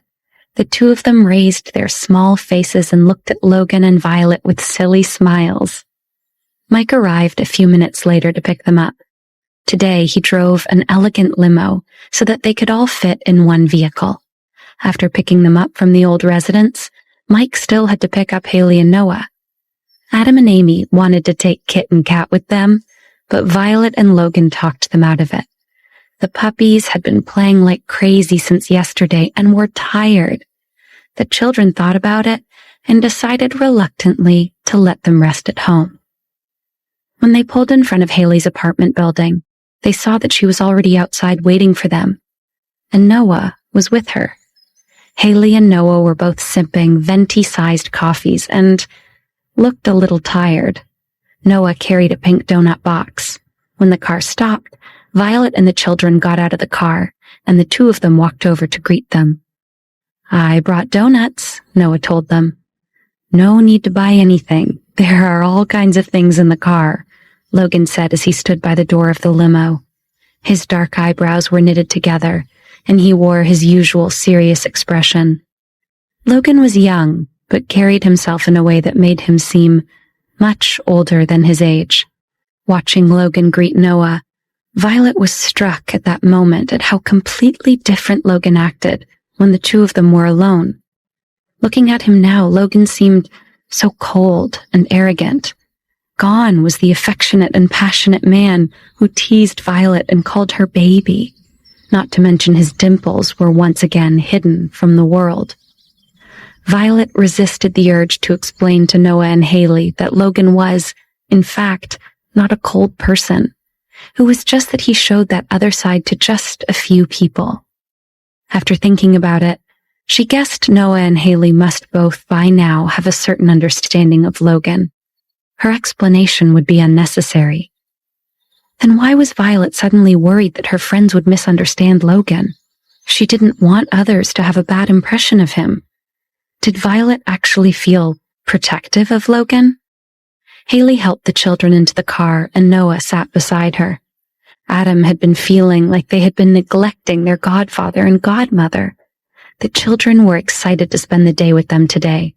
They wanted to see Noah and Haley more often, and even invited them to come over to the Alexander family's house to play.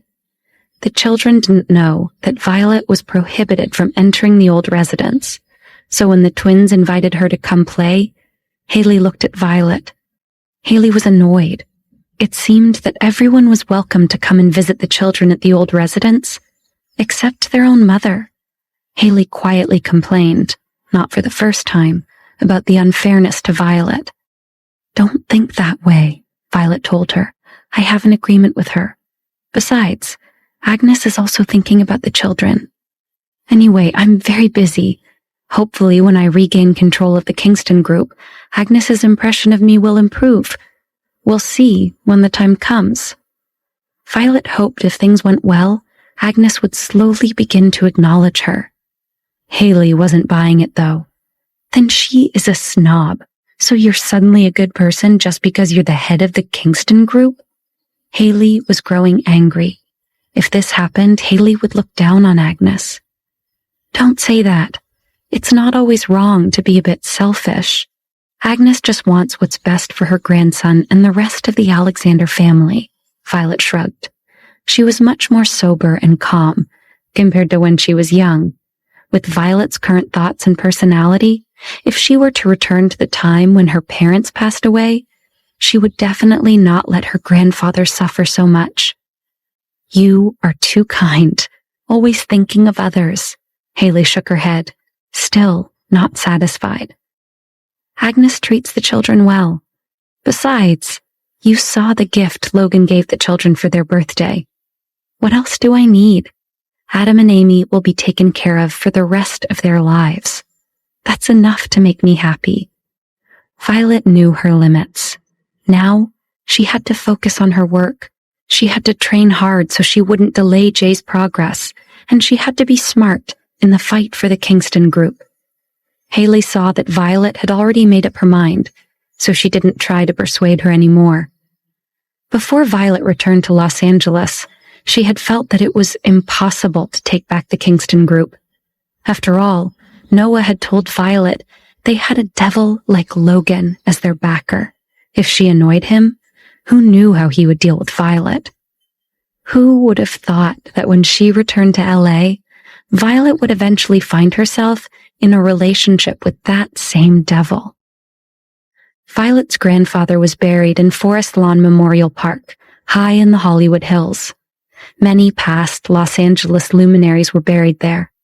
The environment was quiet and peaceful, with expansive lawns, shady trees, and stone benches. Charles had done something right and made sure her grandfather was laid to rest honorably. Of course, he probably didn't dare do anything else, lest it raise suspicion. Up until now, the Kingstons had blocked Violet from paying her respects. Now, they had enough of their own problems, so they couldn't stop her. Violet gently placed a large bouquet of sunflowers in front of her grandfather's tomb, and lovingly placed her hand on top of the cold stone for a long moment, her head bowed. Haley, Adam, and Amy each placed additional bouquets of tulips and lilies on his grave. After 4 years, Violet could finally pay her last respects, and without saying anything, she began to quietly cry. Seeing Mommy was sad, Adam and Amy came and wrapped themselves around her. After a while, her children's touch seemed to bring Violet back to the moment. She took a deep breath and wiped away her tears. "Children, this is your mother's grandfather, your great-grandfather," Violet told them quietly. "Great-grandpa, Mommy misses you so much. I and my sister Amy wish we had met you sooner, but we promise now that we live here, we will come and visit you often." Adam spoke quietly. Logan gently rubbed the children's heads before placing his hand on Violet's shoulder. "Don't worry.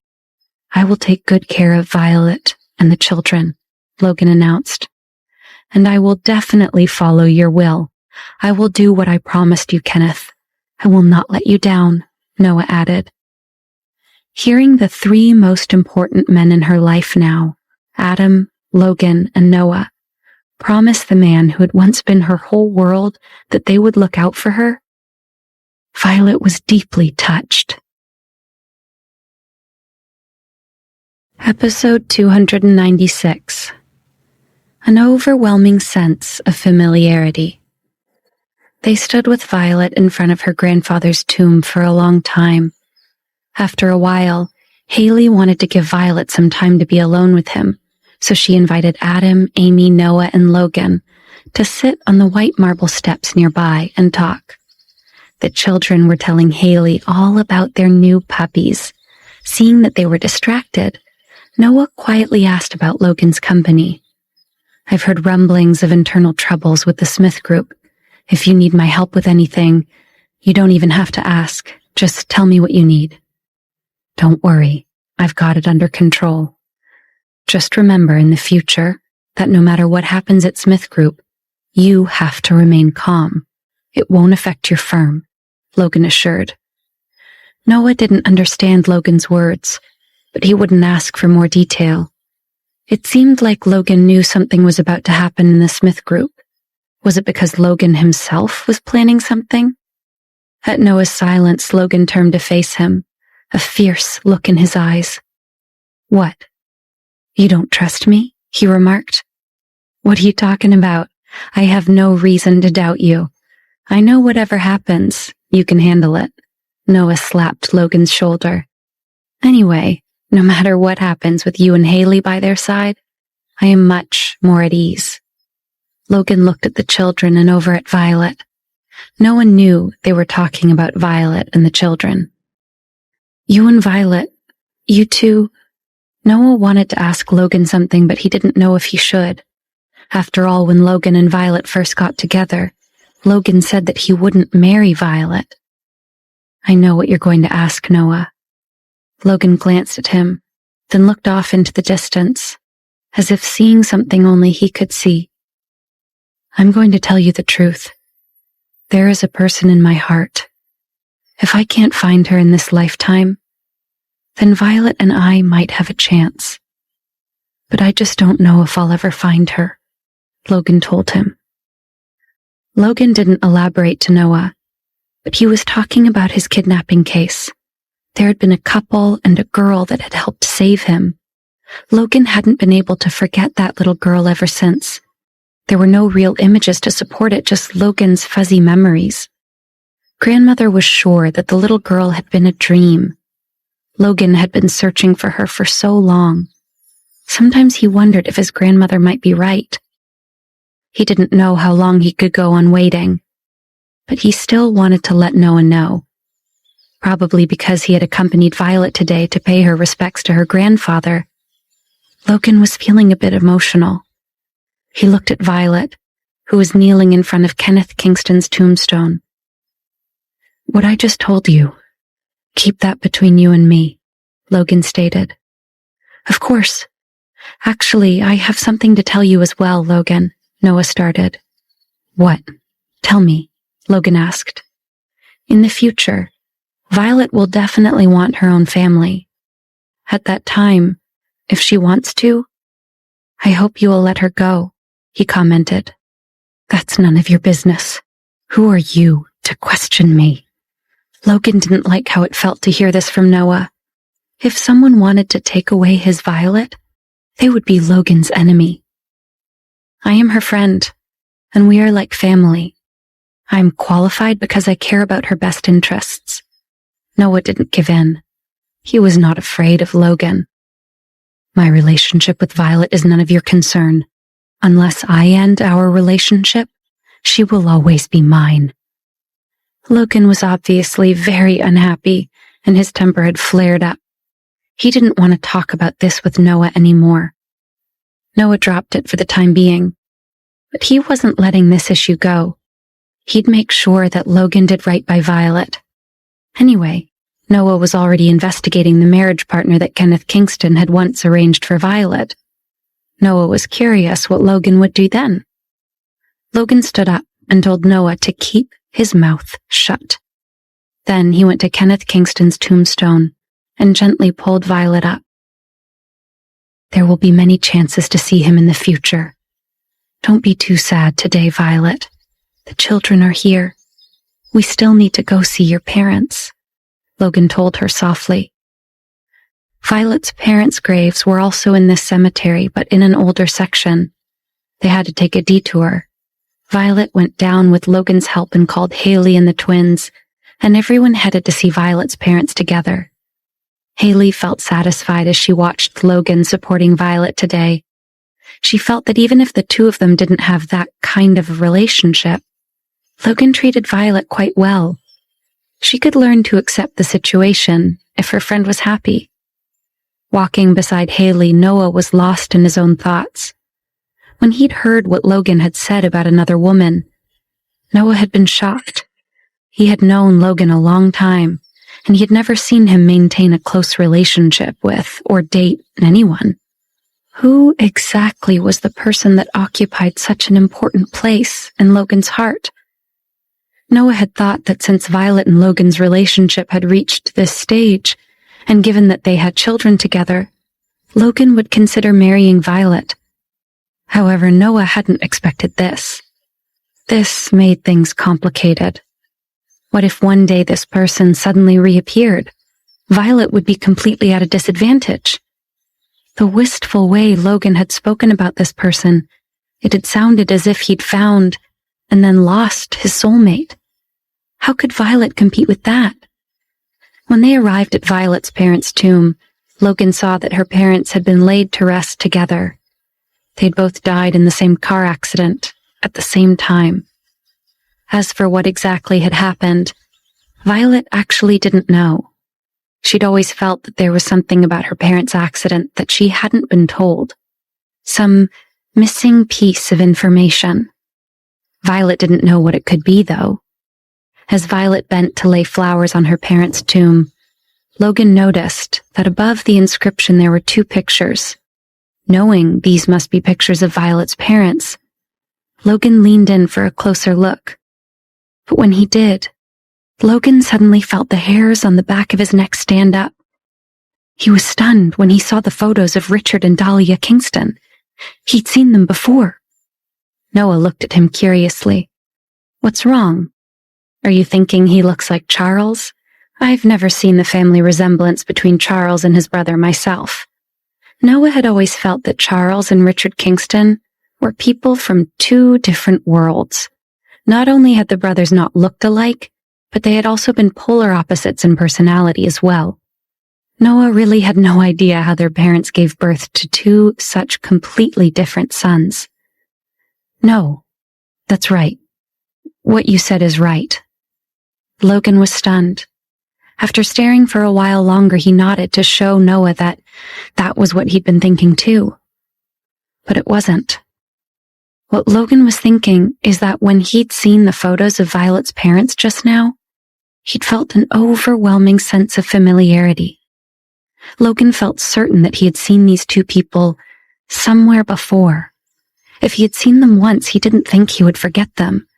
They had been a strikingly handsome couple. Logan could clearly see where Violet had gotten her good looks from.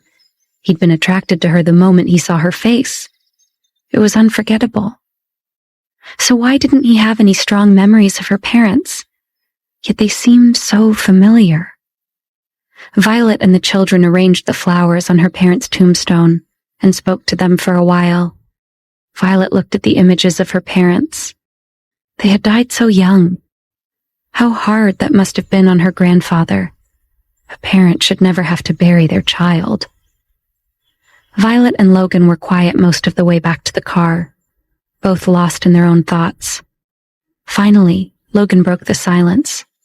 "Where is your grandmother? Why isn't her grave here as well?" Logan found it strange. "My grandfather told me that my grandmother passed away a long time ago. My father was still very young. She asked my grandfather to bury her in her hometown," she explained. Logan found he suddenly had a lot of questions about Violet's family tree. Maybe by asking them, he could uncover some clue to answer the questions now foremost in his mind. Where had Logan seen Dahlia and Richard Kingston before? And why? Episode 297. What a coincidence. Logan found he suddenly had a lot of questions about Violet's family tree. He was still reeling from seeing the photos of Violet's parents. Why did Richard and Dahlia Kingston look so familiar? "So your grandmother passed away before you were born? You said Kenneth buried her in her hometown. She wasn't from Los Angeles," Logan asked Violet. "I heard from my grandfather, my grandmother, and mother were from New England, but I don't know which state," she told him. "Your mother's maiden name was Wynne? What about your grandma? What was her maiden name?" Logan further asked. "Chester." Violet knew what her grandmother's family name was, but she had never met any members of her extended family.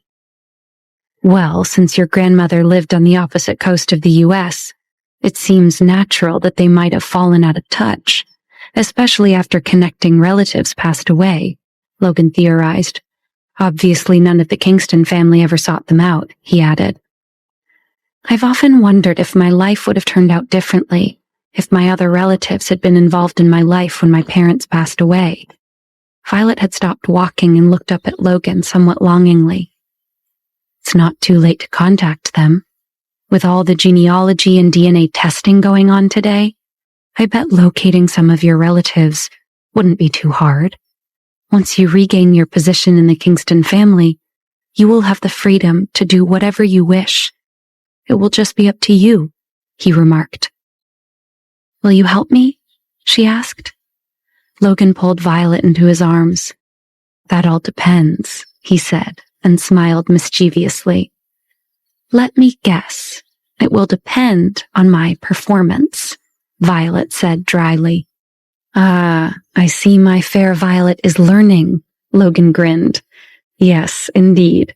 I will need to do a performance evaluation and see whether the benefits you provide are enough," he remarked.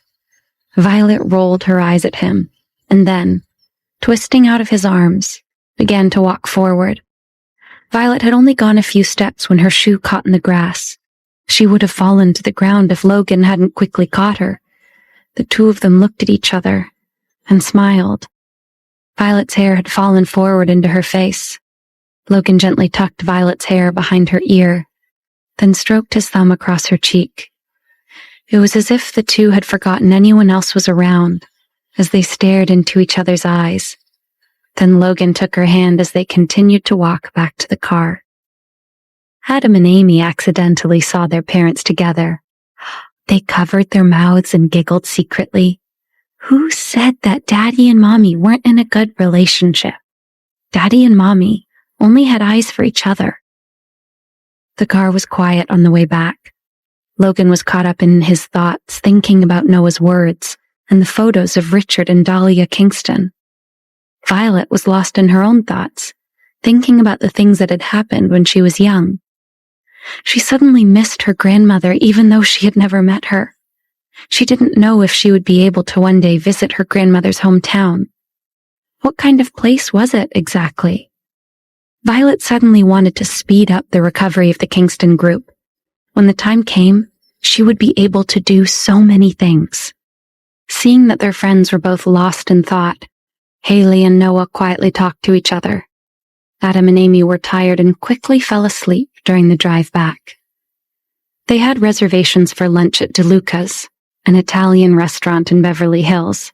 When they arrived at the restaurant, Mike pulled up to the valet stand behind another car. Logan and Noah got out first. As they finished helping Violet, Haley, and the twins out of the car and were preparing to head inside, they heard a familiar voice. "Violet? What a coincidence." As their group turned towards the voice, Violet saw it was Garrett, and he wasn't alone. He was with Elizabeth and his mother, Joanna. Oh no, Violet thought. Was this really happening? "Fancy meeting you here. What were the chances we'd all run into each other like this?" Garrett greeted Violet first, and she returned his greeting with a small smile. Garrett was her boss. She had to be polite. But when Garrett leaned in as if to hug her hello, Violet felt herself quickly pulled to Logan's side. "Garrett, what are you doing here?" Logan coldly asked his brother, his arm now possessively wrapped around Violet's waist. "Why, we're here to enjoy a meal, big brother. Just as you are. The lobster ravioli is to die for, but the wood-fired pizzas are also delicious." Garrett smiled broadly at Logan before looking over at Noah, Haley, and the children. "I see you've brought the whole gang out to lunch today. And look, Elizabeth and our mother are here with me as well.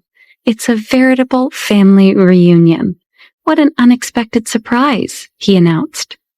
Joanna and Elizabeth now stood beside Garrett, opposite Logan, Violet, and the rest. Nobody else seemed as enthused by this coincidence as Garrett. You could have cut the tension with a knife, but Garrett remained unfazed, continuing to play dumb. "Adam, Amy, look, it's your Grandma Joanna. I heard you met her last night at your party. Are you going to give your grandmother a hug?" Garrett stated. However, at Garrett's suggestion, Adam and Amy didn't move. Instead, they just stood there holding Noah and Haley's hands. "Hey, why aren't the children greeting me? Is this how you've educated your children, Violet? Aren't you going to scold them for being rude?" Joanna was unhappy. No matter what, Adam and Amy were still her grandchildren. Violet looked at Logan. "Why are you looking at him? Can you not think for yourself?" Joanna scoffed. "Mother, enough." Logan was unhappy. "Stop acting like the village shrew," he added. "How can you speak to me like that, Logan? I am still your mother," Joanna cried loudly. "All right, okay, children, say hello to your father's mother, Joanna. You can call her Grandma." Violet quickly stepped in to avoid a fight out on the sidewalk. She didn't want the children to see them arguing. "Grandma, hello. Hello, Grandma," Adam and Amy shouted at the same time, attracting the attention of the other guests entering the restaurant. They looked at Joanna's face curiously and thought that this grandma looked quite young, but obviously she was much older than she looked, if she was a grandma. Joanna suddenly regretted her insistence. Now everyone thought she was old. Scowling at Violet, she walked into the restaurant. She blamed everything on Violet. With her around, her son barely acknowledged her, and her grandchildren insulted her. Logan looked down at Violet. "Ignore my mother. Her temper is like this. Don't let it bother you." It was rare for Logan to explain. "It's all right. I know she's your mother." Violet felt that it didn't matter. She was used to turning the other cheek. She had suffered her fair share of insults from her own Kingston family members. Hearing insults from Logan's mother barely fazed Violet. Hearing this, Elizabeth wasn't happy. "Oh, so you're worried about how you treat Logan's family, but not about the way you treat your own? When was the last time you showed any respect to my mother or anyone else in our family? You refuse to acknowledge your own relatives unless you're filing lawsuits against us, that is," Elizabeth sneered. "It seems like Miranda and the rest of the family have enough to worry about without worrying about me," Violet told her calmly. "How is Chloe, Elizabeth? I heard she's not in a good mental state. I expect you've been visiting your sister regularly, since your parents must be too busy negotiating their divorce. The Kingston family was in chaos, yet Elizabeth dared mock Violet? Unbelievable. Stop talking nonsense. Elizabeth was angry. She had been in a good mood when Joanna had invited her out to lunch with Garrett.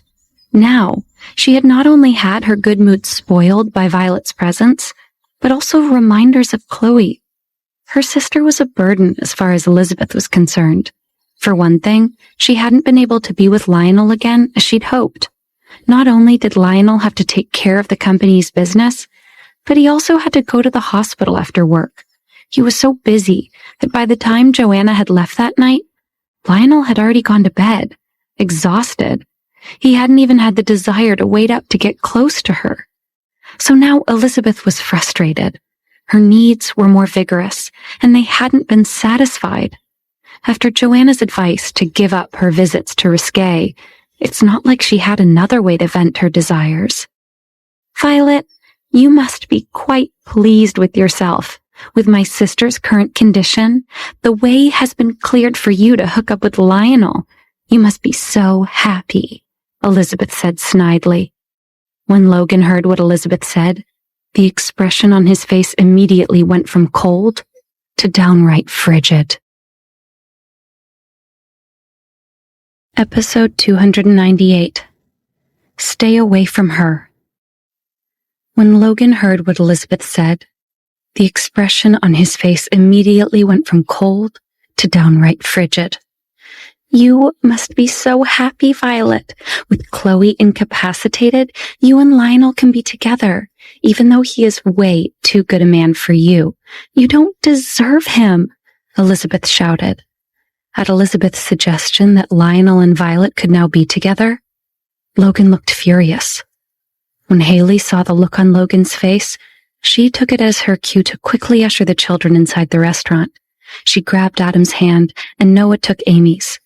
At this moment, Haley knew the best way they could help Violet was by taking care of the children. The twins didn't need to witness their parents arguing with Elizabeth and Joanna, especially since Logan looked like he was about to blow. She didn't want the children to be scared. Seeing Adam and Amy looking back over their shoulders, trying to see what their parents were doing, she hurriedly pulled Adam towards the private dining room she had reserved, while Noah quickly escorted Amy. Adam, Amy, let's go. Your parents just need to talk to the other adults for a few minutes, Haley told them. She couldn't let the children be affected.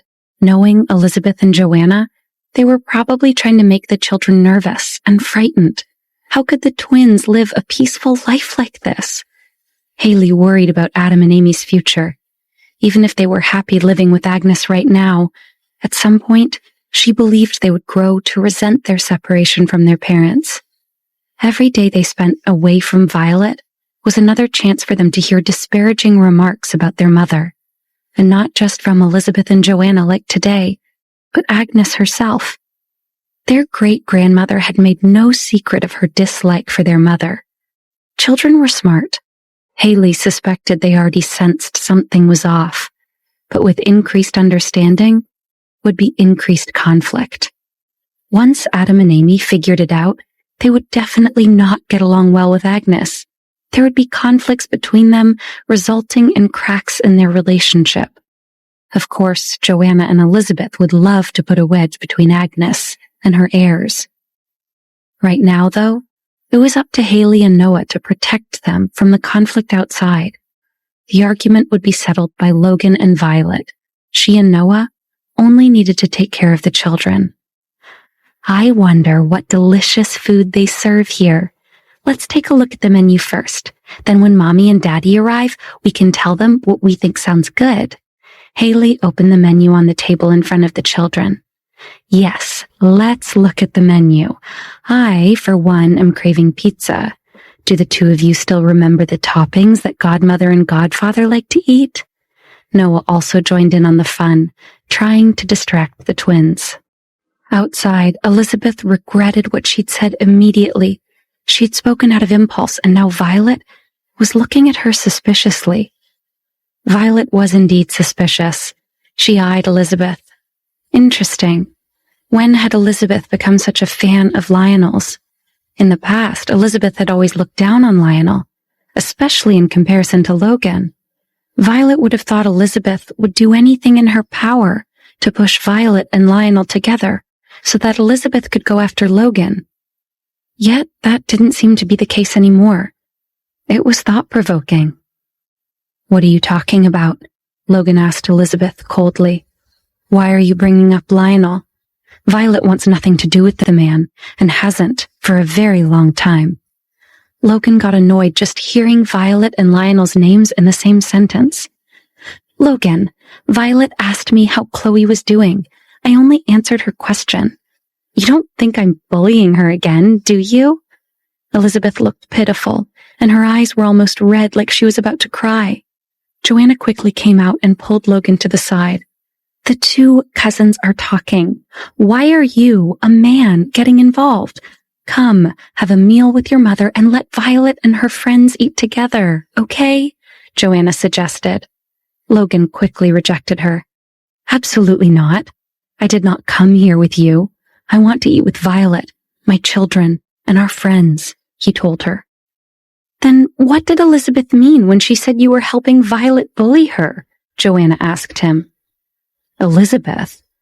Why are you two so chummy all of a sudden? I thought you barely knew Miranda. Had you even met Elizabeth before this week?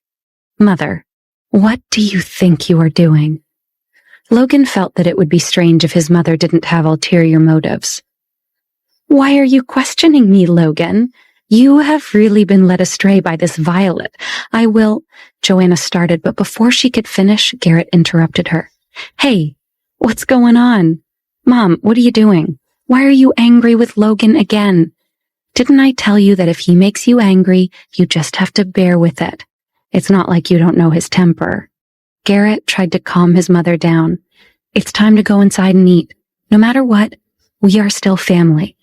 I'll buy. Let's eat together. Violet, did you reserve a private dining room?" Garrett tried to urge everyone to drop it and go inside. "No need. We are fine dining on our own." It was rare for Logan to have time for a day out with the children and Violet. He didn't want to spoil the meal by eating with them. "Nonsense, let's go inside. It's rare for both of us to be available to eat with our mother, right?" Garrett slapped Logan's shoulder. Then turning to take Joanna's arm, he urged them inside. Turning, he said, "Violet, let's go. Lead the way." I don't know which private room it is." Violet hadn't even been to DeLuca's before. Haley had been the one to make the reservation. Violet was a little off-kilter at the rapid shift from arguing to dining together. Why did the matter settle the moment Garrett came out? "I've been here before. I know where the private dining room is." Elizabeth smiled proudly at Violet. She took any opportunity to show off, especially in front of Logan. So she quickly pushed Violet to the side and chased after them by herself. Fortunately, the wall next to Violet was covered with cloth. Otherwise, the force with which Elizabeth had pushed her into it would have been even more painful. Still, Violet stood where she was and took a deep breath, rubbing her throbbing shoulder. "Come here," Logan ordered Violet. He'd stopped in his tracks, ignoring the others, and looked at her. "It's okay. I'll be fine." Violet quickly hurried over to him, still rubbing her shoulder. Logan's face grew even colder when he saw that Violet was, in fact, not fine. "Stay away from her, Elizabeth," Logan warned, clearly seething. Elizabeth looked at him, and her heart trembled. Her face suddenly turned red and then white. This was the first time Logan had ever spoken to her in such a cold and heartless way. In the past, even if he refused to get close to her, his attitude was still gentle. At most, he would frown or use his eyes to warn her. But this was the first time he had embarrassed her in front of so many people, and it was all because of Violet. She was about to die from anger. She had to let Mommy or Joanna find a chance to teach Violet a lesson. "Logan, how can you speak to Violet like that? She is our guest." Joanna naturally came to Elizabeth's defense. Logan's eyes moved between Joanna and Garrett. Since you are looking for a husband for Elizabeth, why not try your other son? Maybe he'll be more receptive, he sneered. Joanna's brows furrowed. Was this her son? How dare he talk to her like that? Why is your mind so dirty? Can't a man and a woman be friends? Joanna turned around and glared at Violet. Is it because you have been with this woman for a long time and have been influenced by her? She grumbled. Logan glowered. Violet was simply a scapegoat. Logan felt an unfamiliar emotion go through him. Guilt. He had used both soft and hard persuasion to get Violet to sign their agreement. He had never meant to drag her into a situation where she would be bullied and scolded. He felt a little uncomfortable. Logan found he couldn't bear to see Violet hurt. What exactly happened? Why did it feel so bad? He had the same feeling when he saw Adam and Amy almost get smashed at the photography studio. The feeling was worse than if it had happened to him. When had Violet and the children's pain become worse than his own? Episode 299. No one can hear us. Logan hated to see Violet hurt and bullied. He was furious and couldn't hold it in anymore. Stop blaming Violet for everything, Mother. She is my woman. I will not allow you to bully her like this. Don't forget who you are dealing with, he warned. You three want to eat with us, right? Fine, sure. Come on in. Logan took Violet's hand and quickly entered their private dining room. Since they were looking for trouble, then don't blame Logan for being impolite. Garrett, Joanna, and Elizabeth joined them for lunch, but Logan ignored them the entire meal. Logan sat beside Violet, and during the meal, he was very attentive to her needs. Violet returned the favor by looking after him in all kinds of ways. She didn't care about Elizabeth's feelings, or Joanna's. They clearly hated her. So Violet happily ignored them as well, focusing on Logan, the twins, and her friends. Noah and Haley smiled at the family of four, happily eating pizza and pasta together. Amy kept using her sweet voice to act spoiled with Logan. Adam was very sensible and even suggested which pizza toppings Logan and Violet should try. He was really considerate. Joanna's own food tasted bitter in her mouth. Comparisons made people angry. Why could she not seem to forge a relationship with her own son? When Logan looked at Joanna, his expression was cold and indifferent. When Logan looked at Violet and his two little bastards, he beamed with joy. This was really infuriating. He apparently genuinely cared about the three of them. Separating them was going to be more difficult than Joanna had originally thought. Mom, you've barely touched your food. What are you thinking about? Also, Elizabeth, you two need to think about what you want to do after we finish eating. I will drop you off wherever you want to go, but I can't accompany you anymore. Garrett looked at Joanna with a smile on his face, but he resented how Joanna had immediately focused on Logan upon her return. Did Joanna still remember she had two sons? Logan was his nemesis. As long as he was around, everyone's eyes would be fixed on him, even their own mothers. He, Garrett, always found himself left in Logan's shadow. What? Why are you so busy that you can't join us? Joanna was a little dissatisfied. After all, Logan was ignoring her. She wanted Garrett to pay attention to her. Plus, she brought Elizabeth along because she wanted Garrett to give her business advice. She wanted Elizabeth to fight for the inheritance rights of the Kingston group, to be on par with Violet. But her son did not seem to be as obedient as before, and had a lot of things to do. Apparently, he was too busy to spend time with his mother. Seriously. I'm going to Jay's studio. There's a meeting. Logan, aren't you going? Garrett asked him. Corey's handling it. I'm taking today off. Logan had seen Garrett peeking at Violet throughout the meal. His brother was shameless, always coveting what Logan had. Logan laid his arm along the back of Violet's chair in a subtle sign of ownership. Garrett smiled. Then I'll see Violet tomorrow. Have fun today. Have a good rest and relax, he stated. Okay, see you tomorrow. Violet smiled, but in her heart she was hoping work would be very busy tomorrow. She wanted to be busy, so she didn't have time to meet with Garrett. Actually, Violet's heart was a little heavy after paying her respects to her grandfather and parents earlier today. She was relieved to know that she no longer had to be afraid of the Kingston family's people chasing her off, and that she could now go and visit them at the cemetery whenever she wanted to. It was as if a huge weight had been lifted off her heart. After lunch, it was such a beautiful sunny day that they decided to take the children to the park. Adam and Amy loved running through the playground's fortress and across its rope bridge. They made the adults all take turns pushing them on the swings. They liked it best when Daddy and Noah pushed because they ignored Mommy and Haley and pushed them higher. The children finished the day running through the park's splash pad, doing their best not to avoid the water and get soaked. The twins' only regret was that they didn't bring Kit and Kat out to play with them today. Violet saw that everyone was happy. She had Logan protecting her and the children. Noah and Haley, who were like family, were by her side. So Violet, for once, ignored her worries and enjoyed the day with the people most important to her. Joanna and Elizabeth went shopping after lunch. Because Garrett was going to work, they had him drop them off on Rodeo Drive so they could walk around. Elizabeth also wanted to take Joanna to Tom's shop. Elizabeth deliberately took her to Tom's so that Joanna could humiliate him. After all, Tom had always preferred Violet over her and supported Logan and Violet being together. Elizabeth didn't even have to say anything.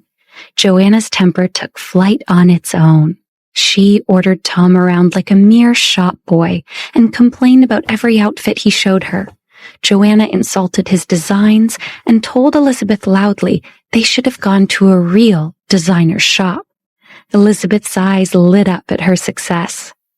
Tom, on the other hand, was baffled.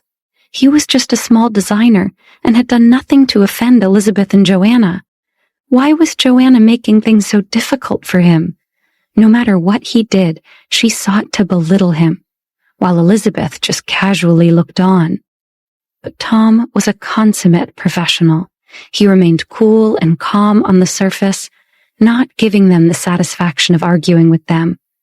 Tom had no desire to waste his time and energy on their foolishness, and for the first time ever, hoped his customers would leave without buying anything. He just wanted Joanna and Elizabeth to go. He no longer cared about making a sale. As Joanna was complaining to Tom that the blue of the dress he had just shown her was not blue enough, Joanna's phone rang. After listening to the caller for a moment, her eyes changed, and she looked like she was about to breathe fire as Joanna spat into the phone. "What did you say?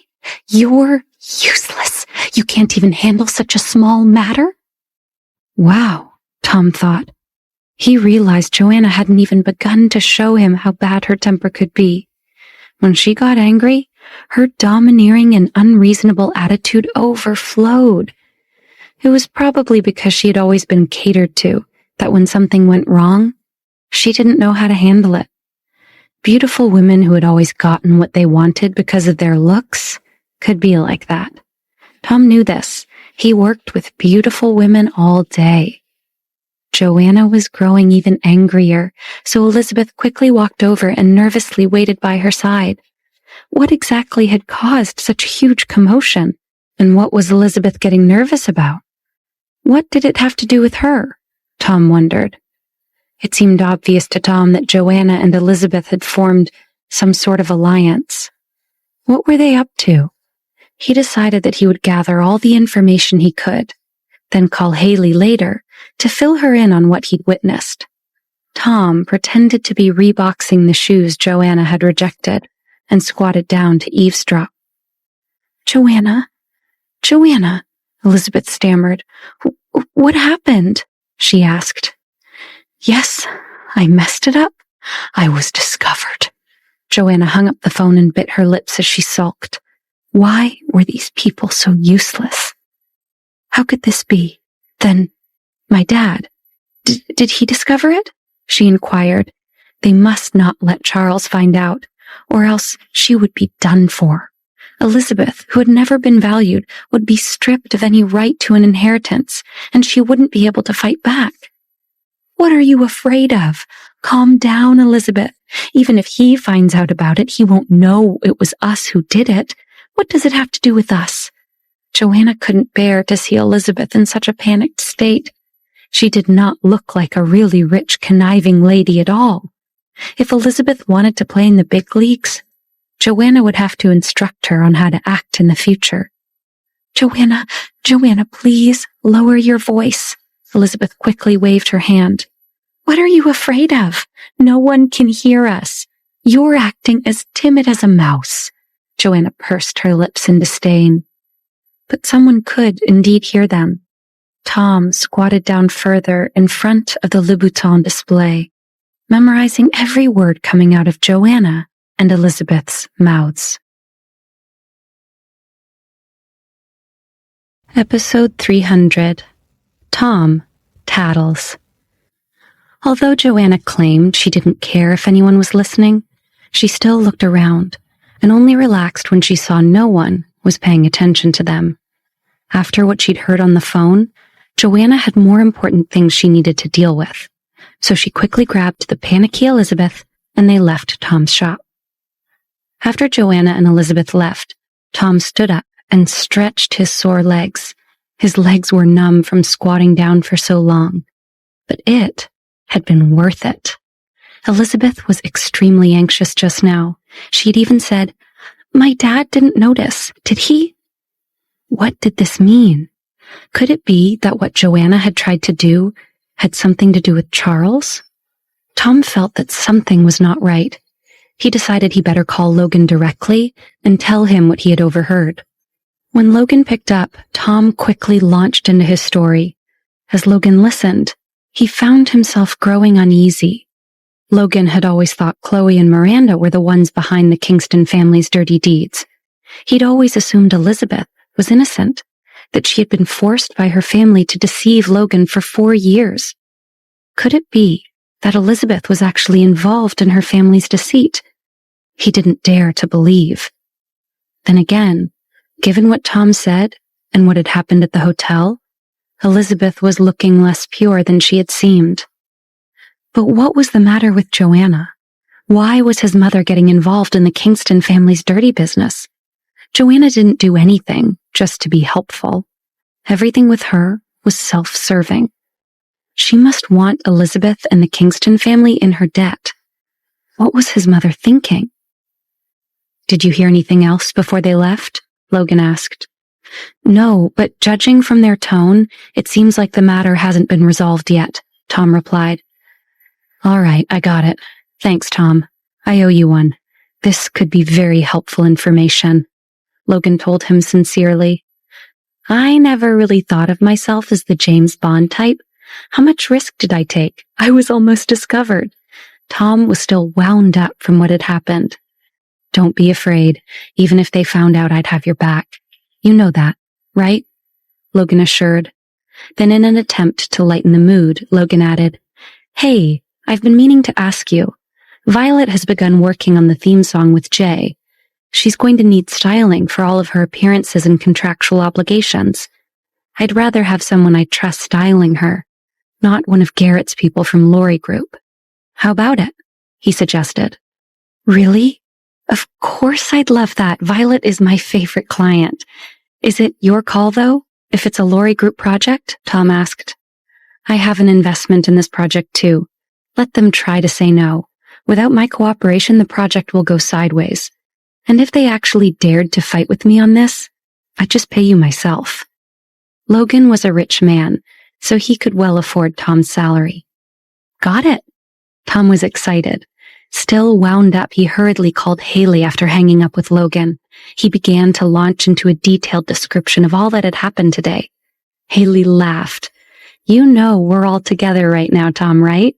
Logan, Violet, Noah, and I are with the twins at the park." They had heard Logan and Tom talking. Elizabeth is shameless. Didn't I tell you and Noah on the drive home last night that I didn't trust her? That I thought she wasn't as innocent as she pretends to be, Haley remarked. Yes, you did, and it looks like you were right. You saw through her act first. This Elizabeth is not simple.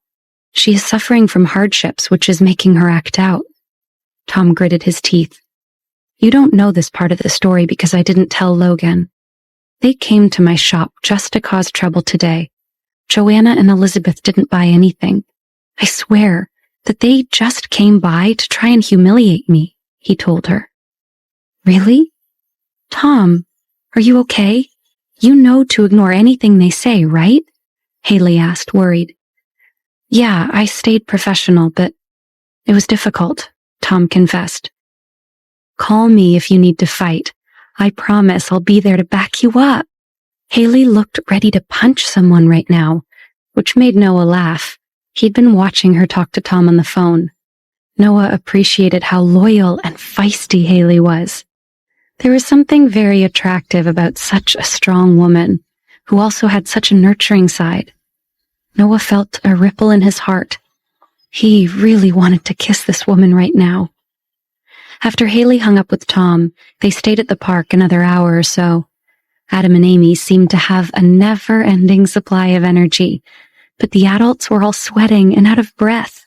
Noah had had less rigorous workouts at the gym. Before he collapsed, Noah offered to buy ice cream from the truck nearby. Adam and Amy cheered and spent a good 10 minutes deciding what to order. After they all ate their ice creams, the twins finally seemed to start slowing down, and they all piled back into the limo so Mike could drive them home. Everyone seemed happy and sleepy during the car ride back. They drove Adam and Amy back to the old residence first. Agnes was already waiting at home. Violet insisted on not going in this time. She bid farewell to the children in the car, and no matter what Logan said, she didn't back down. Violet tried to reassure the children, who were sad to leave her. It's not like we are thousands of miles apart. You will see Mommy next weekend. Besides, you are so busy during the week with school and classes, the time will go by quickly. And before you know it, we'll see each other again, she reassured them. Daddy's going to take you inside now. And don't worry, you guys can still FaceTime with Mommy. It's fine, as long as we don't let great-grandmother know, she added. Why can't great-grandmother know? Adam asked. She'll think that you guys aren't studying enough. Moreover, your great-grandmother will think that you guys don't love her enough, she responded. That's not right. We still love our great-grandmother very much, Amy pouted to defend herself. Their favorite person would always be their mommy, but in the end, they agreed to obediently return to the old residence and look forward to seeing Violet on the weekend. Violet felt that she and Agnes had reached a bit of an understanding, and she tried to remain respectful. Violet wouldn't hurt the relationship between the Alexander family and the children, and Agnes wouldn't try to cut off Violet's relationship with the children. Agnes did seem to understand that the children needed their mother still. When Agnes saw her grandson walk in with the children, Noah and Haley following behind him, she was at first quite satisfied that Violet had obediently waited in the car. But after thinking about it, Agnes was unhappy again. Logan for sure wanted Violet to come in, and she must have told him no. What did this mean? This meant that Logan couldn't do anything to this woman. Even when Violet dared to reject Logan's words, her grandson wasn't angry. Instead, he obediently brought the children inside alone. For some reason, this made Agnes feel a bit unhappy. But didn't she hate Violet? Why was she a little impressed that Violet didn't let her overbearing grandson walk all over her? Didn't Agnes really want her to stay away from Logan? Why am I depressed? Agnes decided she needed to chat with Alex later. Maybe he'd have some insights into why she felt this way. After dropping off the twins, Mike still had to drive Noah and Haley home. Mike, my car's at Haley's place. I'll drive back by myself from there. Noah pretended to look at his watch. As he said this, a little too casually. No, we can take you, Noah. I'll feel better if we take you home personally. Violet's eyes were closed, and she was leaning on Logan's shoulder, half asleep. No need. I still need to go to Haley's place to get some things, Noah insisted as he looked out the window at the passing cars. Logan watched these exchanges with interest, before suddenly breaking into a sly smile. Noah, you dog. Haley and Noah were totally having an affair. It seemed they had finally taken things to the next level. Amused, Logan knew he'd have to tell Violet later, as she clearly hadn't caught on. Deciding to help a brother out, Logan instructed Mike to drop both Noah and Haley off at her apartment building, all the while laughing inside at Noah's continued lack of eye contact.